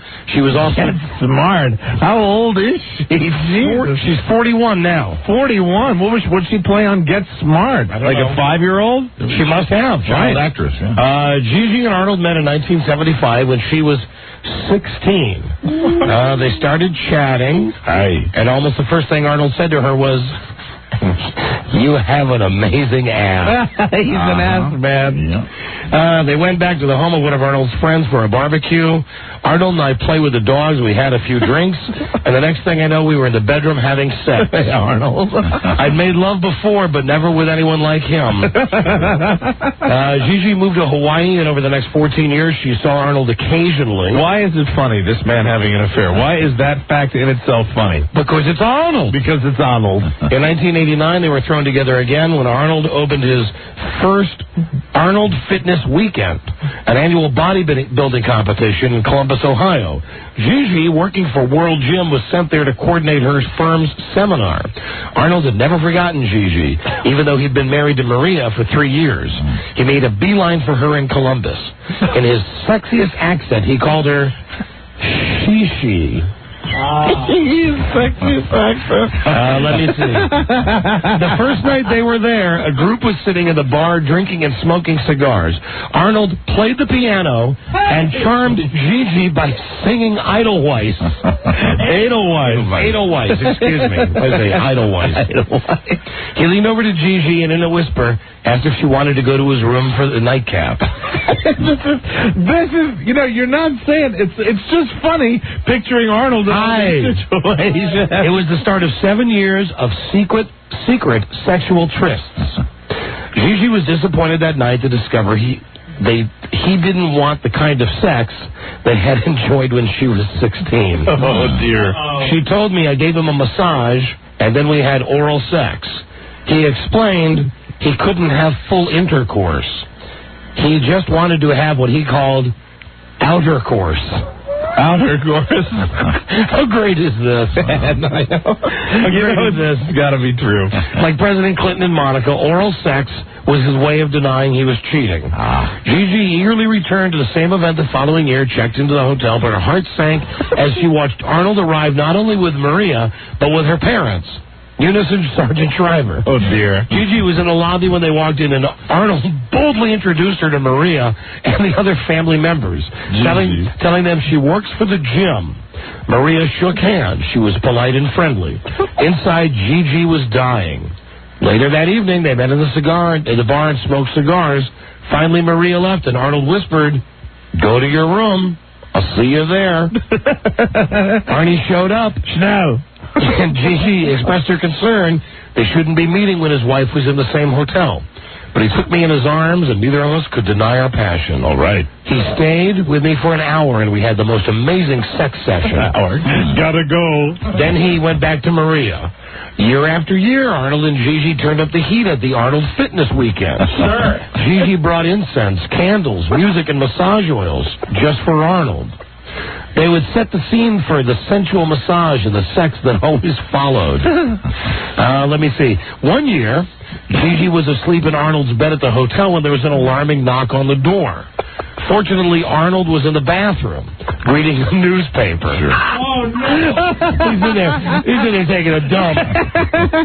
Who is this, Gigi? Gigi scrambled to get into her clothes and answered the door. It was one of Arnold's publicists. Gigi said I needed all of my acting skills, but somehow I convinced him I just arrived at the room myself. I didn't know where Arnold was. Like the publicist didn't know, because Arnold's so stealth. In a startling turn of events, Maria not only befriended Gigi. Oh, no.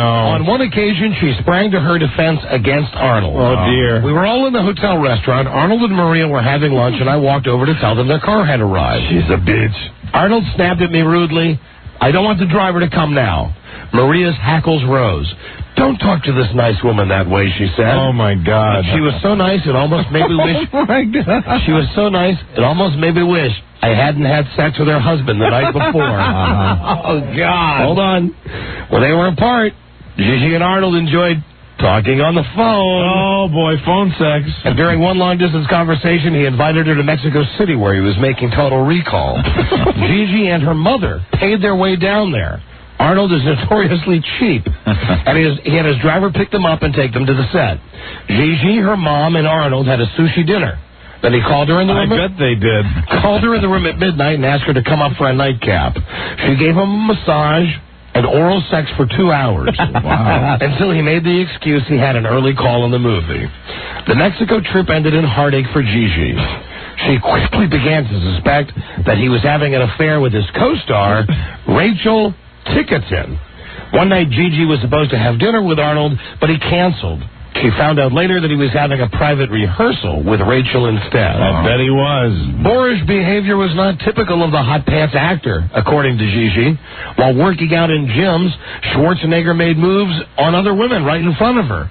Gigi says he was always hitting on women. If he saw a body he liked, he couldn't resist making a comment or grabbing their asses. Look at that. Gigi got a bombshell dropped on her one day when she was having dinner with a new pal who suddenly said, "I've had sex with someone you've had sex with." Oh, my God. Revealed to close friend, the woman told Gigi she'd made love with Arnold in his car. His Humvee. Somehow Maria found out. Arnold then got rid of that woman. Gigi finally ended her affair with Arnold 5 years ago after falling in love with another man. 2 years later, when she took her new boyfriend with her to Columbus for the Arnold Fitness Week, Arnold said, "You shouldn't have brought your boyfriend, you idiot." A little while later, he told her he wanted to get together for a nightcap. Wow. Gigi said no.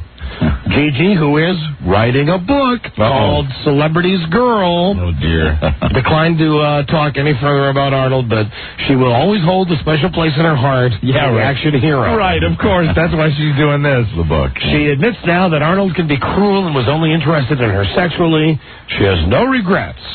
Gigi says, "I had a great body and he begged for it. At that moment, I was the one thing he wanted more than anything in the world, and that made me feel powerful. There it is. You know, very rarely do I applaud those articles. That's the story. Pretty well written. Arnold's mistress, his shocking affair. Arnold. There they are on the front page of the Inquirer, and they got Maria's picture in the corner. Well, that's one side of the story. And when we come back, now, Rob, you going to be able to hook up the satellite? Oh, yeah, I was talking to Pete outside. Okay, we're going to get Pete Johnson to hook up the satellite. Good. Exclusively when we come back. I heard a rumor, Don. What's the rumor? Well, it's because it's you and you have these skills that he just wants to clear the air. All right, well then listen, no better forum to do it. Good. Arnold Schwarzenegger on the show to answer all of the allegations. Very good. In the National Enquirer. Wonderful. Right after this. Number 1, Arbitron rated, the Don and Mike Show. You know something? After watching the mulattoes shake it, I can absolutely understand why Brazil is totally devoted to my favorite body part, the ass. What they don't know could fill a book. Don and Mike. I was just walking around the station. Somebody gave me the invitation that Jeremy has printed up to the There it is. WNEW party tonight. Good. Nice to know that even though he's changed cities, his writing style remains the same. Yes, indeed. After working our asses off for the first 3 months of the year, it's time to acknowledge the hard work and blow off some steam. Super. Come, therefore, to the staff party. Yeah, he's toned it down. Have you noticed? Because it's a new location for him. You know, he'll get into the real, medieval poetry with his next memo to the staff. This Tuesday, May 1st, after work, 6 p.m. until whenever. Ooh, daring boy. B.B. King Blues Club, Times Square. Wow. Well, they got that going for him. Okay, so we'll see. I mean, Christ, the party starts at 6.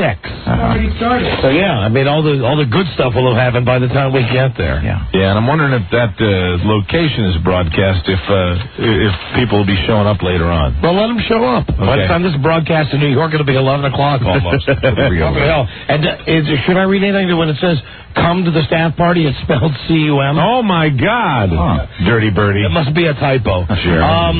Robbie, help me with the satellite here. Because joining us now, it's not anything to do with the telephone, right? No. Kill the telephone. Kill the telephone. Joining us now, ladies and gentlemen. Hello. Hi. Hello. Arnold Schwarzenegger. Oh, I don't know why I'm so talkative, but I gotta talk and get this off my chest. Arnold, hi. I'm so depressed. Don, hi. How you guys doing there? Arnold, hi. Oh, this is such a pain in the ass. I say to you, Don, I don't know how to handle all the furor that is created with all the stories in the tabloids and all the people, causing all the hubbub and all the goofies coming with the crazies and the stories about my mistress, Gigi. Dankeschön. Now, is it true that, let's just go through this point by point. I was told that you will speak to me honestly. Now, I can't see you. Where are you at in the world? Where am I speaking to you from? I'm in California. It's my pottery shop where I like to make my pots and work with the big pieces of clay that I mold and glaze and make the pottery to bring home to look like a good guy. But I'm distraught over the stories about Gigi. And Gigi, I'm ready to come clean with you and tell you all the stories about why I liked her, because there's really a lot to explain, and I said if I'll talk to one guy, Don, about this stuff that's going on with my personal life. All right, is it true that you started banging Gigi when she was 16? Yeah, well, the thing is, my favorite body part is the ass. I know. Right. I gotta go back to it. Gigi, from a very young age when I met her, had the great ass that she'd come on, different trips. Then I'd have my Arnold weekends, and she'd say, hey, would you like to F me? And I'd say, yeah, because you got such a great ass. And I'd squeeze it and massage it. Did you F her in the no-no? Yeah. Oh, yeah, many times. I love anal. I dig that. That's good times with that. And so she walks in the hotel lobby and says, to me, she says, "You want to do it, Arnold? I got my own room in the suite upstairs." Right. And I says, "I'll be up there in 2 seconds after I ditch Maria." And we'd go up and we'd have sex for about an hour, and then I'd say I gotta go because I got things to do. But she used to come to all the Arnold Schwarzenegger fitness weekends with that great ass, and she had good jugs. And I can't resist the pair of the good jugs with, the nice ass. Explain to me this outer course. You told her you can't have intercourse, but you can have outer course. That's true also. First of all, I have to say I accept this responsibility of banging Gigi, or Shishi, as I used to call her, when she'd come to the suites. I am guilty. I've been banging her for years and years with cheating on my wife. I'm guilty, but there's an explanation. Okay, guilty with it's like being in traffic court. That's true. Guilty with explanation. My explanation is if you saw the ass that I saw with Gigi, you'd explain that. It's the same thing. She'd come to the Schwarzenegger fitness weekends, and I couldn't keep my paws off her. She was so gorgeous. I would say, "Gigi, come to the room.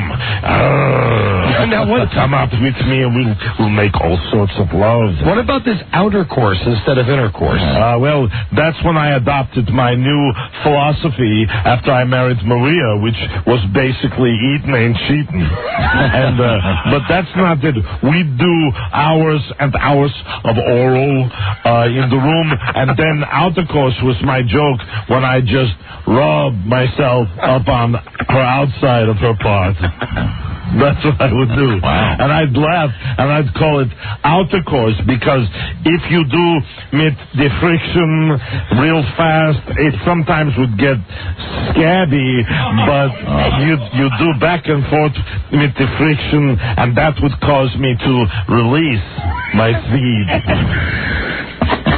And it was good. I used to find... Did you used to fitty tuck her? Oh, yeah. I know what that means. That's when you put the letters in front of the other words. Right. Oh, I'd do that. I'd fitty tuck her again and again and again. Did you ever... what? Did you ever thumb in her case? Yeah, I know. That's what I... Yeah, I would thumb in her case? I would release. Yeah, in her That's face. what I'd like to call it. You'd release in her face. I'd release in her face. I used to have a good time releasing. That's the whole point of sex. I learned at an early age that, the sex part for the guy is release. And all I would say, is I don't care what you want me to do. I'll help you if you don't mind me releasing. And sometimes I release early, sometimes I release late. After the heart surgery, when they cut me open, I'd take longer to release than before. Did she collar your sum?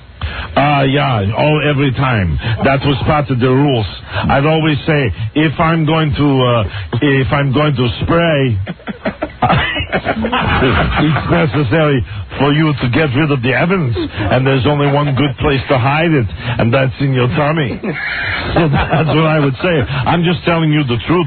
And then I'm a piano player, so one night Gigi was bringing me to release, and I was playing Edelweiss on the play. While she was bringing you to release. I would say, Edelweiss. Oh, Gigi, I just released myself. Keep the change. She's so good. I loved oral sex with her, and I'll tell you, she'd bring candles and incense and massage oils, and she'd rub on me, and she'd pleasure me until release. Yeah. She's big like me. She's got a big head like I have. Your wife, Maria, while she is so angry. She's starting to look like Jay Leno. She's looking very angry in that picture because that was at one of the premieres for the pictures that I did, and she'd be angry because she probably suspected that even though I came to the premieres with her, I wanted to see Gigi's big oversized head and her great ass. My point is, even though Maria is maybe not as hot as she used to be, this girl's got a horse face, this Gigi that you've been banging. Well, I got to explain that, too. One time I'm in Mexico making the Total Recall, and Gigi came down and we ate sushi. We ate sushi before and after dinner. If you get my drift, okay? Is that when she brought her mother down? Yeah, Maria doesn't like that part. So I could get things with her, and she would do things, you know, she's the mother of my children, so I can't do that. And then I ate her mom's strudel, too. I used to call her Shishi. I'd say I was charming, and I'd call her up in the hotel room. I could recreate the conversation. All right, sure, please do. So I'd call up the phone, I'd say, Shishi, this is Arnold. Hi, I'm in the hotel. Yeah, would you like to come let's go to your house and in your room, and then you can bring me to release. You think you can do that for me? Okay, I'll see you in 20 minutes. You're beautiful. How's your ass? How's your nice firm ass? Does it have the all over tan that you use for the bodybuilding competitions at the Arnold Schwarzenegger weekend? I really like that. I would like you. Rub me until I am exploding. I want you to make me explode my seed. Dankeschön. Wow. I'll be up to your room in just a second. And you can rub me with the candles and the incense burning and the big oils to make me release my seed. How has Maria reacted to the story? She's not happy. She said, you blew it this time, you big dumb German bodybuilder. You're going to be kicked out of the Kennedy clan, and your legitimacy will be gone, and you won't have any time to have fun with the Kennedys anymore, and your political career is doomed, and because I'm going to just divorce you, and you're going to look like a big stupid putz. And I said, all I wanted to do was release my exploding seed. And she was so upset and angry. I don't care, but it's not good around the Shriver house. Sergeant Shriver hates me. It's a big S-storm and no oven again. I'm very upset right now. I can tell you are. I tell you, but thank you for, if you'll pardon the pun, thank you for coming clean on this show today. Dankeschön. I want to thank you and the listeners for giving me the opportunities to say my place and my piece, rather, and talk about the things that I do, Don. You always let me purge myself and release like I would release my exploding seed, and everything is better. I feel like the world's weight is off the shoulders. Yeah. And now maybe I can make another picture. I'll tell you right now, everything's fine. I'm going to go home to Big C Shriver. I feel really good, though. Thanks for letting me purge. Arnold, thank you, as always, for coming on the show. I'm sure as the other tabloids pick up, you'd like to come and comment on those. You're welcome anytime on the show. Dankeschön. I got one question for you. What's that? When are you doing Strip Trivia again? A couple of weeks, maybe. Can I come by? Sure. Yeah, that's good. Then I could judge. Like a big celebrity judge, I'd be... Sure. I could sit in the studio and look at them when they take their pants off. Yes, you could. Sure. Oh, that makes me think good things. I'm building up. Okay, Arnold. I'm exploding with desire. I know you are. I want to spread my seed. Thank you, Arnold. Dankeschön. Thank you. Okay, danke sogar. Bye. There he goes, everybody. Wow. You love him. Arnold Schwarzenegger live from, I believe he was in California. He was so open and honest. I mean, he came clean on everything. Shocking. Oh, that's something about his seed. He loves talking about release. His exploding seed. Well, you know, man has needs. We have to break. He's just a man, Mike. Flesh and bone. Flesh and bone. We will be right back. Number 1, Arbitron Radio, the Don and Mike Show. What if at a key moment in the game, my uniform bursts open and oops, my bosoms come flying out. Now, that might draw a crowd, right? You think there are men in this country who ain't seen your bosoms? Next to breast milk, the Don and Mike Show is best. Right. Oh, I'm sorry. Hi, we're on the air. Hello, Don and Mike Show. Hello. Hi, Don. Hi. Hey, I wanted to thank you and Mike for getting me and my wife Kevin James tickets without you knowing about it. Really? We were up at the Tahoe show that got canceled. Yeah. And when they took away our wristbands, they tried to give us these cheesy, improv tickets. Right. And we told them, no way, that's not even close to, what the Don and Mike show would be. And I said the only thing we'd settle for would be Kevin James tickets. And they gave us, me and my wife and my two friends, 4 Kevin James tickets, like on the 4th row, dead center. That's the way you do it. See, everything comes full circle on this show. Earlier, last hour, we had the guy who teaches the short bus kids, right? Who wanted us just to buy him tickets. Right. And then this guy who actually, because of our show being canceled, got tickets to see Kevin James. Beautiful. Thank you, my friend. Hey, Don, one other thing. What? Since it was at Harrah's, and we were at the Sacramento show, awesome show. That was just awesome. We were on the 3rd row for that. Should I wear my Don and Mike shirt to Harrah's just, to piss them off? Yes, please do. Absolutely. They can't do anything to you. Go ahead. Absolutely. Thank you, my friend. Okay, thanks, Don. Now, listen, you're very welcome. Before we get to Buzz and News, the WNEW party is underway. Ah, very good. At BB King's. Let's find out how much fun they're having. Very exciting stuff tonight, the staff party here in New York. Oh, sure, the line's busy. No, I don't know if you have to dial the area code. You don't. I just remember when you go to BB King's, there's always that rumor that BB might be there. Yeah, that's a little more Memphis where he lives. Oh, that was in Memphis when we were all there. Remember that night? Didn't they say that all night long? BB King's going to be there. They say that every night, I'll bet.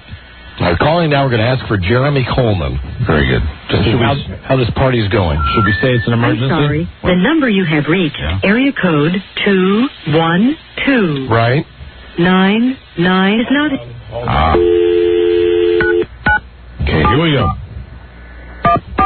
Wow, I misdialed. All right, we're going to get through this time. I had to ring off now. BB King Blues Club and Grill, this is Mickey. Could you hold, please? Mickey, hold on. This is Don and Mike. We're on the air at WNEW. It's an emergency. May we speak to Jeremy Coleman, please? Jeremy Coleman? Yes. Do you know, is he here in the at yes, the party? He's there at the WNEW party. Okay, Jeremy Coleman. Extremely urgent. Okay, I'll go find him right now. Very good. Thank you very much. Excellent. Way to go. You're really good at getting that before they throw you on hold. Yeah. He's the little guy. He's the little guy dancing on the bar shirtless. He's the guy you carded. he's the guy with the frosted hair who you carded earlier tonight. Exactly. Hello, what is the nature of the emergency? We're all having a good time. Jeremy, emergency call. What's the emergency? Jeremy, you forgot to tape Frazier tonight. Has anybody used your head as a battering ram yet? Hello, welcome to the WNEW staff party. Hello, staff. Has anybody turned him upside down and put his head in the toilet yet? Has the food fight started yet? How big is he? I mean, how big is Jeremy in relation? Oh. No, how big is Jeremy in relation to this place? I guess my question more would be, how big is this place? Is BB King's place gigantic, Jeremy? I have no idea. I think it's probably, if it's like, hello. Jeremy's very small. I am not. He's a tiny man. He's very small. So has anybody stuck your head in the toilet yet and turned you upside down? That is not this kind of party. Oh. Okay, well, listen, we were wondering, you told the guy to look for you, and we're saying you're a tiny man, and I don't know if it's a big place, we'd have a hard time finding you. What's happening thus far at the WNEW Let's Make Nice party? There's a lot of people and a lot of drinking. Really? Yeah. And for the record, what's the goal tonight, the reason for the party? That would be to have a lot of people with a lot of drinking. A lot of people and a lot of drinking. So it really is, there's no agenda. It's just like people work their asses off for 3 months. Let's get together and have a beer, or 2, or 3. All right, and you'll be there when we get there? Oh, yeah. I'll be upside down in the toilet. Has Ken been drinking heavily? Yeah, he's already into the scotch. Good. Good. Tell him to pace himself a little bit. Why? Because we're going to be there shortly. I'm trying to prepare him for you. All right, very good. What's Fez doing? I haven't seen Fez yet. Nobody's running around like a feather out their butt? What about, is Leslie there? Yes. Is Sports Guy there? Both of them. Both of them, okay. All right. Well, we're ready for this, I guess. Good. You should come on over. Okay. We should? Does that mean it's optional? No. Okay. And Jeremy, if you're there, who's running the station right now? Me, from here. From there? I'm very good at this. Wow. Really? Oh, yeah. Really? And how is your Roy Rogers? My what? Your drink. You're Shirley Temple. Are you drinking alcohol tonight? They took that away from me and poured it on my head. Oh, did they really? Yeah, mean people at this station. Did they really pour a drink on your head? No. Oh, no. No. Would you be mad if someone did pour a drink on your head, like, let's say, 40 minutes from now? Why, yes, I would. You would. All right, how far is it away? I hate parties. I think it's a 5-minute walk, but Ken walked too slowly, so it became a 20-minute walk. Oh, that means we should cab it. Yeah, we'll cab it. We'll cab it. We'll cab it. God, you guys are wusses. Just walk. We'll cab it and expensive. Yeah. Okay, we will. Hey, Jeremy? Yeah? Send us a limo. Yeah. He's not hello? Yeah, hello. He's not going to. He's never getting it. We'll see you in a little while. Come on down. Hey, how long do we have to stay? How long do you have to stay? You're staying the night, aren't you? No, how long do we have to stay at the party? Oh, you mean how long are you required to stay? Yes. Exactly. That, I'll hand you a piece of paper when you get here that we'll have an assigned amount of time. Very good. All right. Thank you, Jeremy. Bye-bye. Bye-bye. There he goes. But Ken didn't have his FU car? Well, what's his FU car? His FU car. You didn't see Ken's FU car? No. You didn't see his car yesterday? No. Ken has an FU car of... Ken has the kind of car you would never expect to see Ken in. You mean the Porsche? Ken has, yes. That's not Ken's car. No, it's not. It's Roz's car. Roz got it for her 50th birthday, and she never drives it. Well, Ken drove it to work yesterday. Okay, it's not Ken's car. It's Roz's car. It's his wife's car. Well, he was in it. He's always in it. Right. But it's her car. Well, we just said it's a car that Ken does not belong in. Oh, absolutely. Right. That was the point. Neither one of the Stevenses belong in that car. But I know that the car is... I told you that when Ken bought Roz a Porsche for her 50th birthday. I know, we all don't vacation with the boss, okay? I told you that a lot. That nothing to do with going on vacation and having him there. Sorry, Charlie, I wasn't in the know like some people who socialize with the boss. Excuse me. Excuse me. I announced it on the show, didn't I? Yes. A long time ago, yeah. I forgot. Okay. We were just having fun with the boss, having that big fancy car. Hi, Buzz. Hi, Don and Mike. Hi. In a world where owning a radio was strictly forbidden, one man found a way to bring good news to his people. Buzz. He made it up. The lead story that Mike just figured out, that car is not Ken's, it's Roz's? No, that's not the lead story. Okay, what is the lead story, that we have to go to the party tonight? It should be, but no, that's not it. Really? No. Is the lead story Eric Bickel called in today? That's newsworthy, but not the lead. All right, what is it? What's your lead? Tonight, the latest on the strike that could cripple TV. Oh, boo, yeah, I don't like hearing about that. Yeah. Okay, stay tuned, everybody. Stay tuned for news and comments. News and comments. Coming up on the Don and Mike Show. That was very professional. Number 1, Arbitron rated. The Don and Mike Show.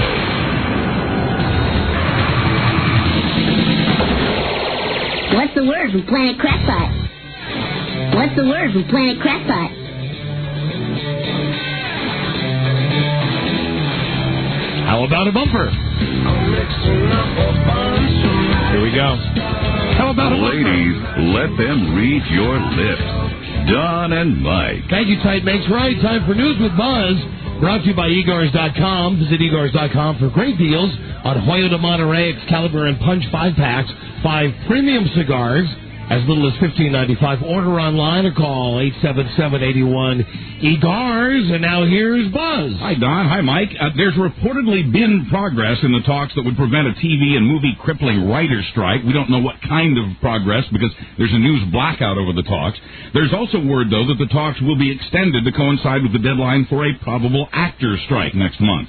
I'm an actor, and I'm on strike. In the meantime, a midnight deadline hovers over the writers' talks. That strike could paralyze TV and movie production in just a matter of days from now. Big deal. If these Hollywood labor problems aren't solved by, say, the 1st of August, expect to see a lot of game and reality shows come October instead of a new fall season. Did you say a lot of gay and reality shows? Game reality shows. We're still thinking, we can only hope. No, wouldn't that be great? If in the event that there's a strike, all the gay reruns will be aired.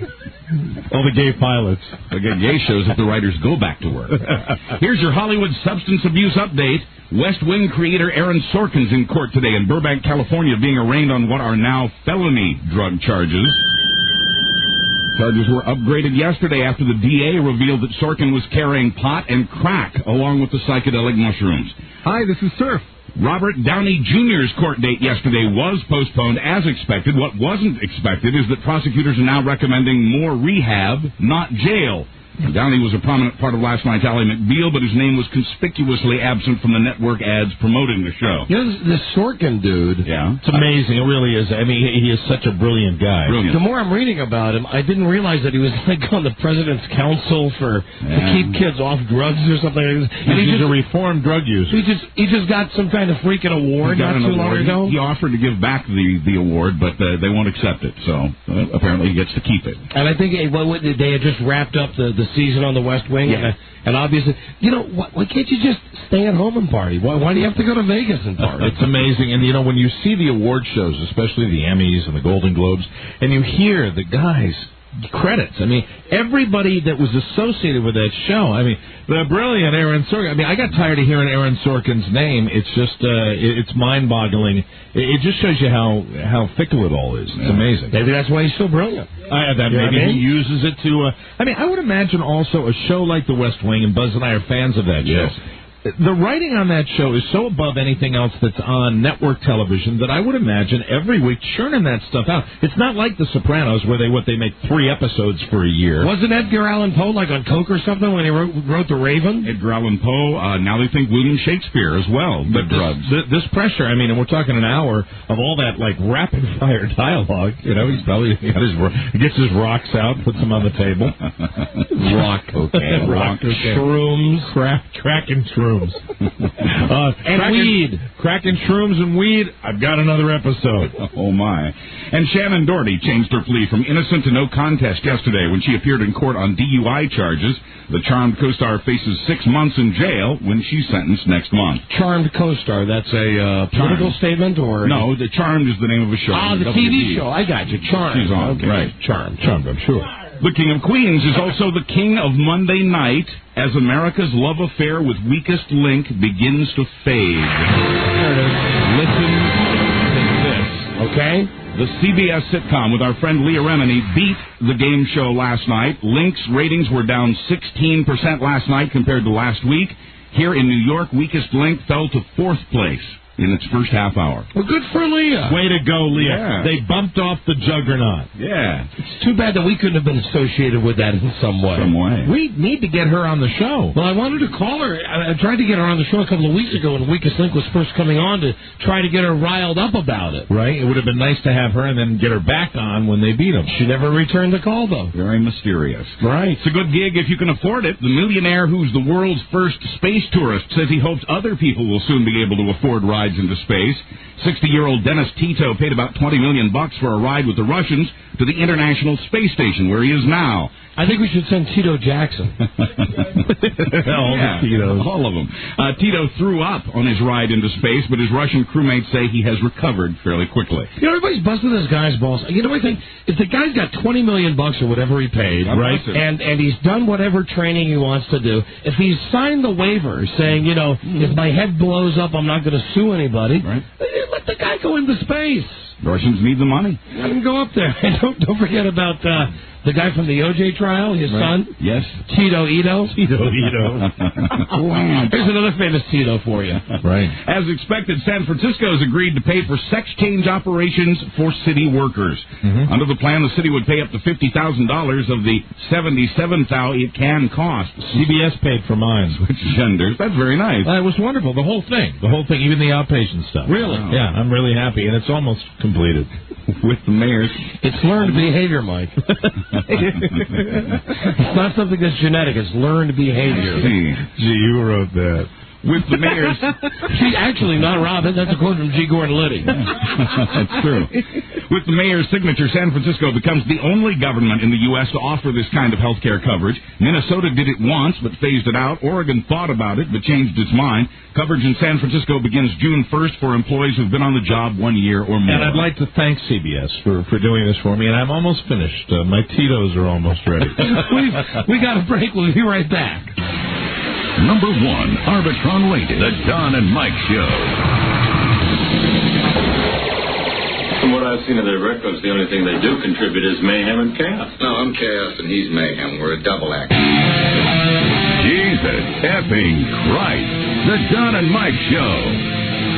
Back in New York from WNEW, here is Buzz Girdley. Hi, Buzz. Hi, Don and Mike. You mentioned this at the top of the show, but it's worth repeating. In the old Johnny Carson days, it wasn't unusual to see tipsy guests from the Tonight Show couch. Sometimes big stars even appeared on camera holding drinks in their hands. The show was funny. These days, the interviews Jay Leno does on the program are stiff, and Jay's hoping that alcohol will loosen things up. I think this is brilliant. I said this 4 hours ago. I still think it now. I think it would be brilliant if they put the open bar behind Jay Leno's desk. Yeah. Because Jay Leno is the problem, and you will get the sloppiest, drunkest guests in the world, and Jay Leno will still punt the interviews. Both Letterman and Leno's staff say that they've always made drinks available for guests who request them specifically, but now, in Leno's case, as Don said earlier, there'll be an open bar right there in the green room. Fantastic. Oh, this is Jay Leno. You know, you seem real drunk, but I'm still real manic, and I think maybe I should have a couple of cocktails, you know? Letterman's show, by the way, is asking for a waiver in the event the writers do go on strike. Both Dave and Jay are members of the Writers Guild, and both say they'll honor the strike with reruns if they must. Paul, can I have a waiver? From our Ouch department, a judge has cleared Stephen King of plagiarism in his book Desperation.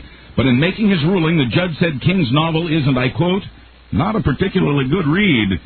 King was being sued by a professor at Ulster Community College. Desperation was, at one point, on the New York Times bestseller list. And then the judge found out that he started getting thinner. And his dog attacked him. And a fan of the judge stalked him and broke his legs. Andrea Thompson. Then a vampire moved into town. It all happens in the same town also. Yes, it does. Castle Rock. All of these stories happen in the same town. And then the deputy sheriff started killing people. And then the clown came out of the sewer. Tommy Knockers. And then the car came to life. That's right. Yes, the judge had a bad week. Speaking of Tommy Knockers. See, we can read. Okay? I know we run that tape that says Don and Mike, they hate books, but see, we can read. We can read. They just got to be dumb books like Stephen King books. Stephen King. Andrea Thompson, who left NYPD Blue and is now headed for CNN, has a great figure and a great temper. Hey, what's that website, Buzz? I'm trying to remember. It's called TedsTurnovers.com. TEDS. Is this the one that's got the nude pictures of her? Right, it has the link. In the meantime, Thompson's being trashed by a website run by recently fired CNN staffers. That's the one Don's going to now. That website includes a link to another website that features nude pictures of the former actress. The angry website also tells a story about her news training at an Albuquerque TV station. TedsTurnovers.com? That's correct, yes. All right, I'm waiting for it to load on the computer now. Load, baby. Okay. I saw these pictures earlier today. Loaded, honey. They're nothing special. Loaded, honey. Come on, honey. She is statuesque. Loaded, baby. Wow, it's taking a long time to load. She has big, beautiful breasts. Well, you guys told me that from NYPD Blue, right? Right. Yep. Absolutely. These are artsy-craftsy pictures that you're going to see. Nothing like you'd see in Playboy or Penthouse. So she's not urinating? Christ. No. How do you figure this out? We'll figure. Scroll down the page, and there'll be a blue, in that black text there'll be a blue link that says something about nude pictures, nude photos. All right, hold on. And if you click on it, I think you've passed it. Okay, let me go back up. Tell me where. Mm-hmm. Tell me where. I can't see it from here, but it's going to be a little Tell me where. blue link inside that text. Blue link inside the text. All this just to see some boobs. Okay. I think it's down a little lower. Oh, you just told me to go up. Well, you went up too high. Okay, I'm going down again. Here we go. See any blue? Well, it's in there somewhere, I think. It's in there somewhere. Well, there's her name. Appeared nude. Told you. Gotcha. I even left my microphone to come over here and see. Gotcha. Click on that. Okay. Enter here to search for porn. No, you don't want the... You're waiting for... No. It says Andrea Thompson, is that her name? That's her name. Okay, now we're waiting for the pictures to load. Oh, we have our little boxes right now. She spells her name wacky. Andira. Hey, before you go in there, why don't we click on Secrets to Getting into a XXX Pay Site free? 24 amateurs, 600 free pictures, all share one club. There's Sherry, Bridget, Anna, Lee, Janice, Lola, Tanya, Carla, Christy. Andrea Thompson's movies include Manhattan Gigolo and A Gun, a Car, a Blonde. She also plays Detective Jill Kirkendall on NYPD. Right? Blue. Go ahead and click on one of those boxes, like maybe the fourth one from the left. We do this like this forever. There you go. Oh, there she is. Look at those. Oh, Look at those. They've added new ones. Look at those nipples. Wow, she got gigantic nipples. See, we told you. Are you kidding me? Are those nipples for real? Those are hers. Try some of the other pictures. Okay, hold on a second. Let me go back. Wait a minute. Let me click on another one. They've added more pictures since this Hold morning. on. Wow, you see full bush from Manhattan Gigolo. They've gotten more explicit. That's what I call credibility. Let me see. Wait a minute. Hold on. CNN standing by Thompson. She's expected to appear on headline news starting in late June. There's that. Boy, that's fine. She got some great teeth. She really does. Wow. No, there's nothing there. She's kissing too. No, but there's nipple there. Come on, where's the next one? This is why Al Gore invented the internet. Yes. There we go. Yeah, but it's a naked guy in that thing. Andrea Thompson, A Gun, a Car, and a Blonde. I want to see that. You didn't see who that guy was. It was Lou Waters. CNN. Lou Dobbs. Lou Dobbs. Lou Dobbs. Oh, wow. Well, that's not all that good. Oh, that's like a picture from a nudist colony. Yeah. That's not very flattering. She doesn't look hot there. No. Yeah, I think I'll go back to, which one was the good nipple The one? fourth, yeah, that one. You know what I think? Based on those old photos, black and white, we've had augmentation. Yeah, she's had a Judy tub. Yep. Absolutely she has. And the one we're looking at is from the HBO series Arliss. Really? God, that's what it says. I mean, she's got... Yeah. You remember that videotape we saw of oddities where that girl had Oriental girl had those gigantic nipples that were big like shoelaces? That's from Arliss. I didn't know they showed that kind of stuff on Arliss. Wow. I mean, I'm sure it's a quick scene that they just flew right by. Mm-hmm. But man, those are some nipples. Man. Those are nipple-rific. All right, Buzz, I'm excited about the news tonight. All right. In June. I'm really... One more, though, Buzz. We're running late. Okay, the owner of a nail salon in the San Francisco area will be on probation for the next 4 years after purple sores showed up on the legs of dozens of customers. The sores, boils really, turned up on more than 100 women who got pedicures at Fancy Nails in Watsonville. Oh, I'm grossed out already. The boils were caused by a bacteria that was found in the Whirlpool foot baths used to relax customers and soften their skin. Oh, that is disgusting. Hello. The nail salon's been closed and the owner's license has been suspended. Oh, man. I'm not even hearing what you're saying. I know, you're looking at Andrea Thompson. I'd like a French boil, please. Look at those nipples. Yeah. I'm serious. The nipple's like as big as my little finger. Can I get an I told you so for that? Yes, okay. Yeah, you told me the boobs were great, but you didn't tell me that there was such high-quality nipples. I saw her on NYPD Blue, and I don't believe we got a profile shot of those nipples like you're getting on Arnold. Wow, fantastic. Well, I'm going to be watching the CNN. Enjoy. Yeah, it'll be fun. They're nice. Look at them, like a couple of nice strawberries. It's a smart move. Beautiful. 877-365-3636. That's the phone number. Call one. Look at them. Strawberry. Look at them. Oh, the strawberries. Strawberry. Call now, be the 100th caller. Good luck. Number 1, Arbitron rated, The Don and Mike Show.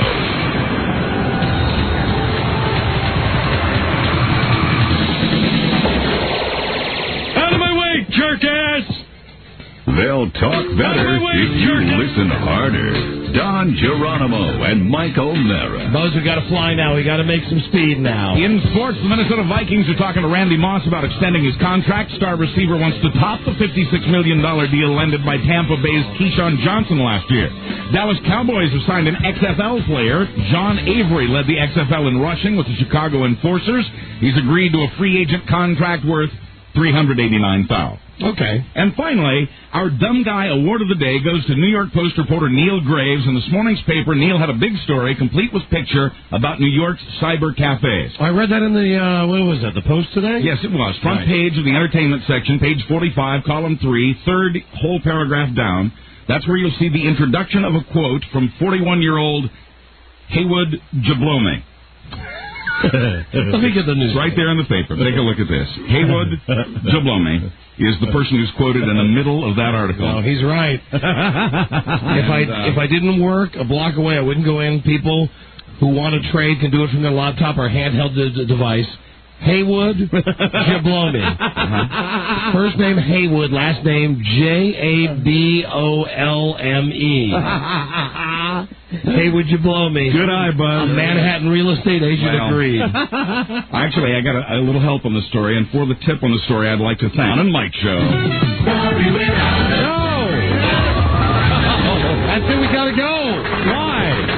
Because we've got a party to get to, Mike. I know you're excited. A damn fine party. Yeah. At the WNEW party. We'll report on that on tomorrow's episode.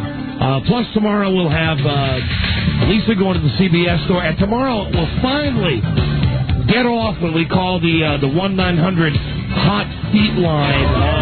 Yeah, baby. You know, girls who want to JUO with their feet. And that's tomorrow. Hello, Don and Mike Show. Hello? Yeah. Am I caller 100? No, I'm sorry you're not. Thank you for your effort, though. Thanks, bye. Bye-bye.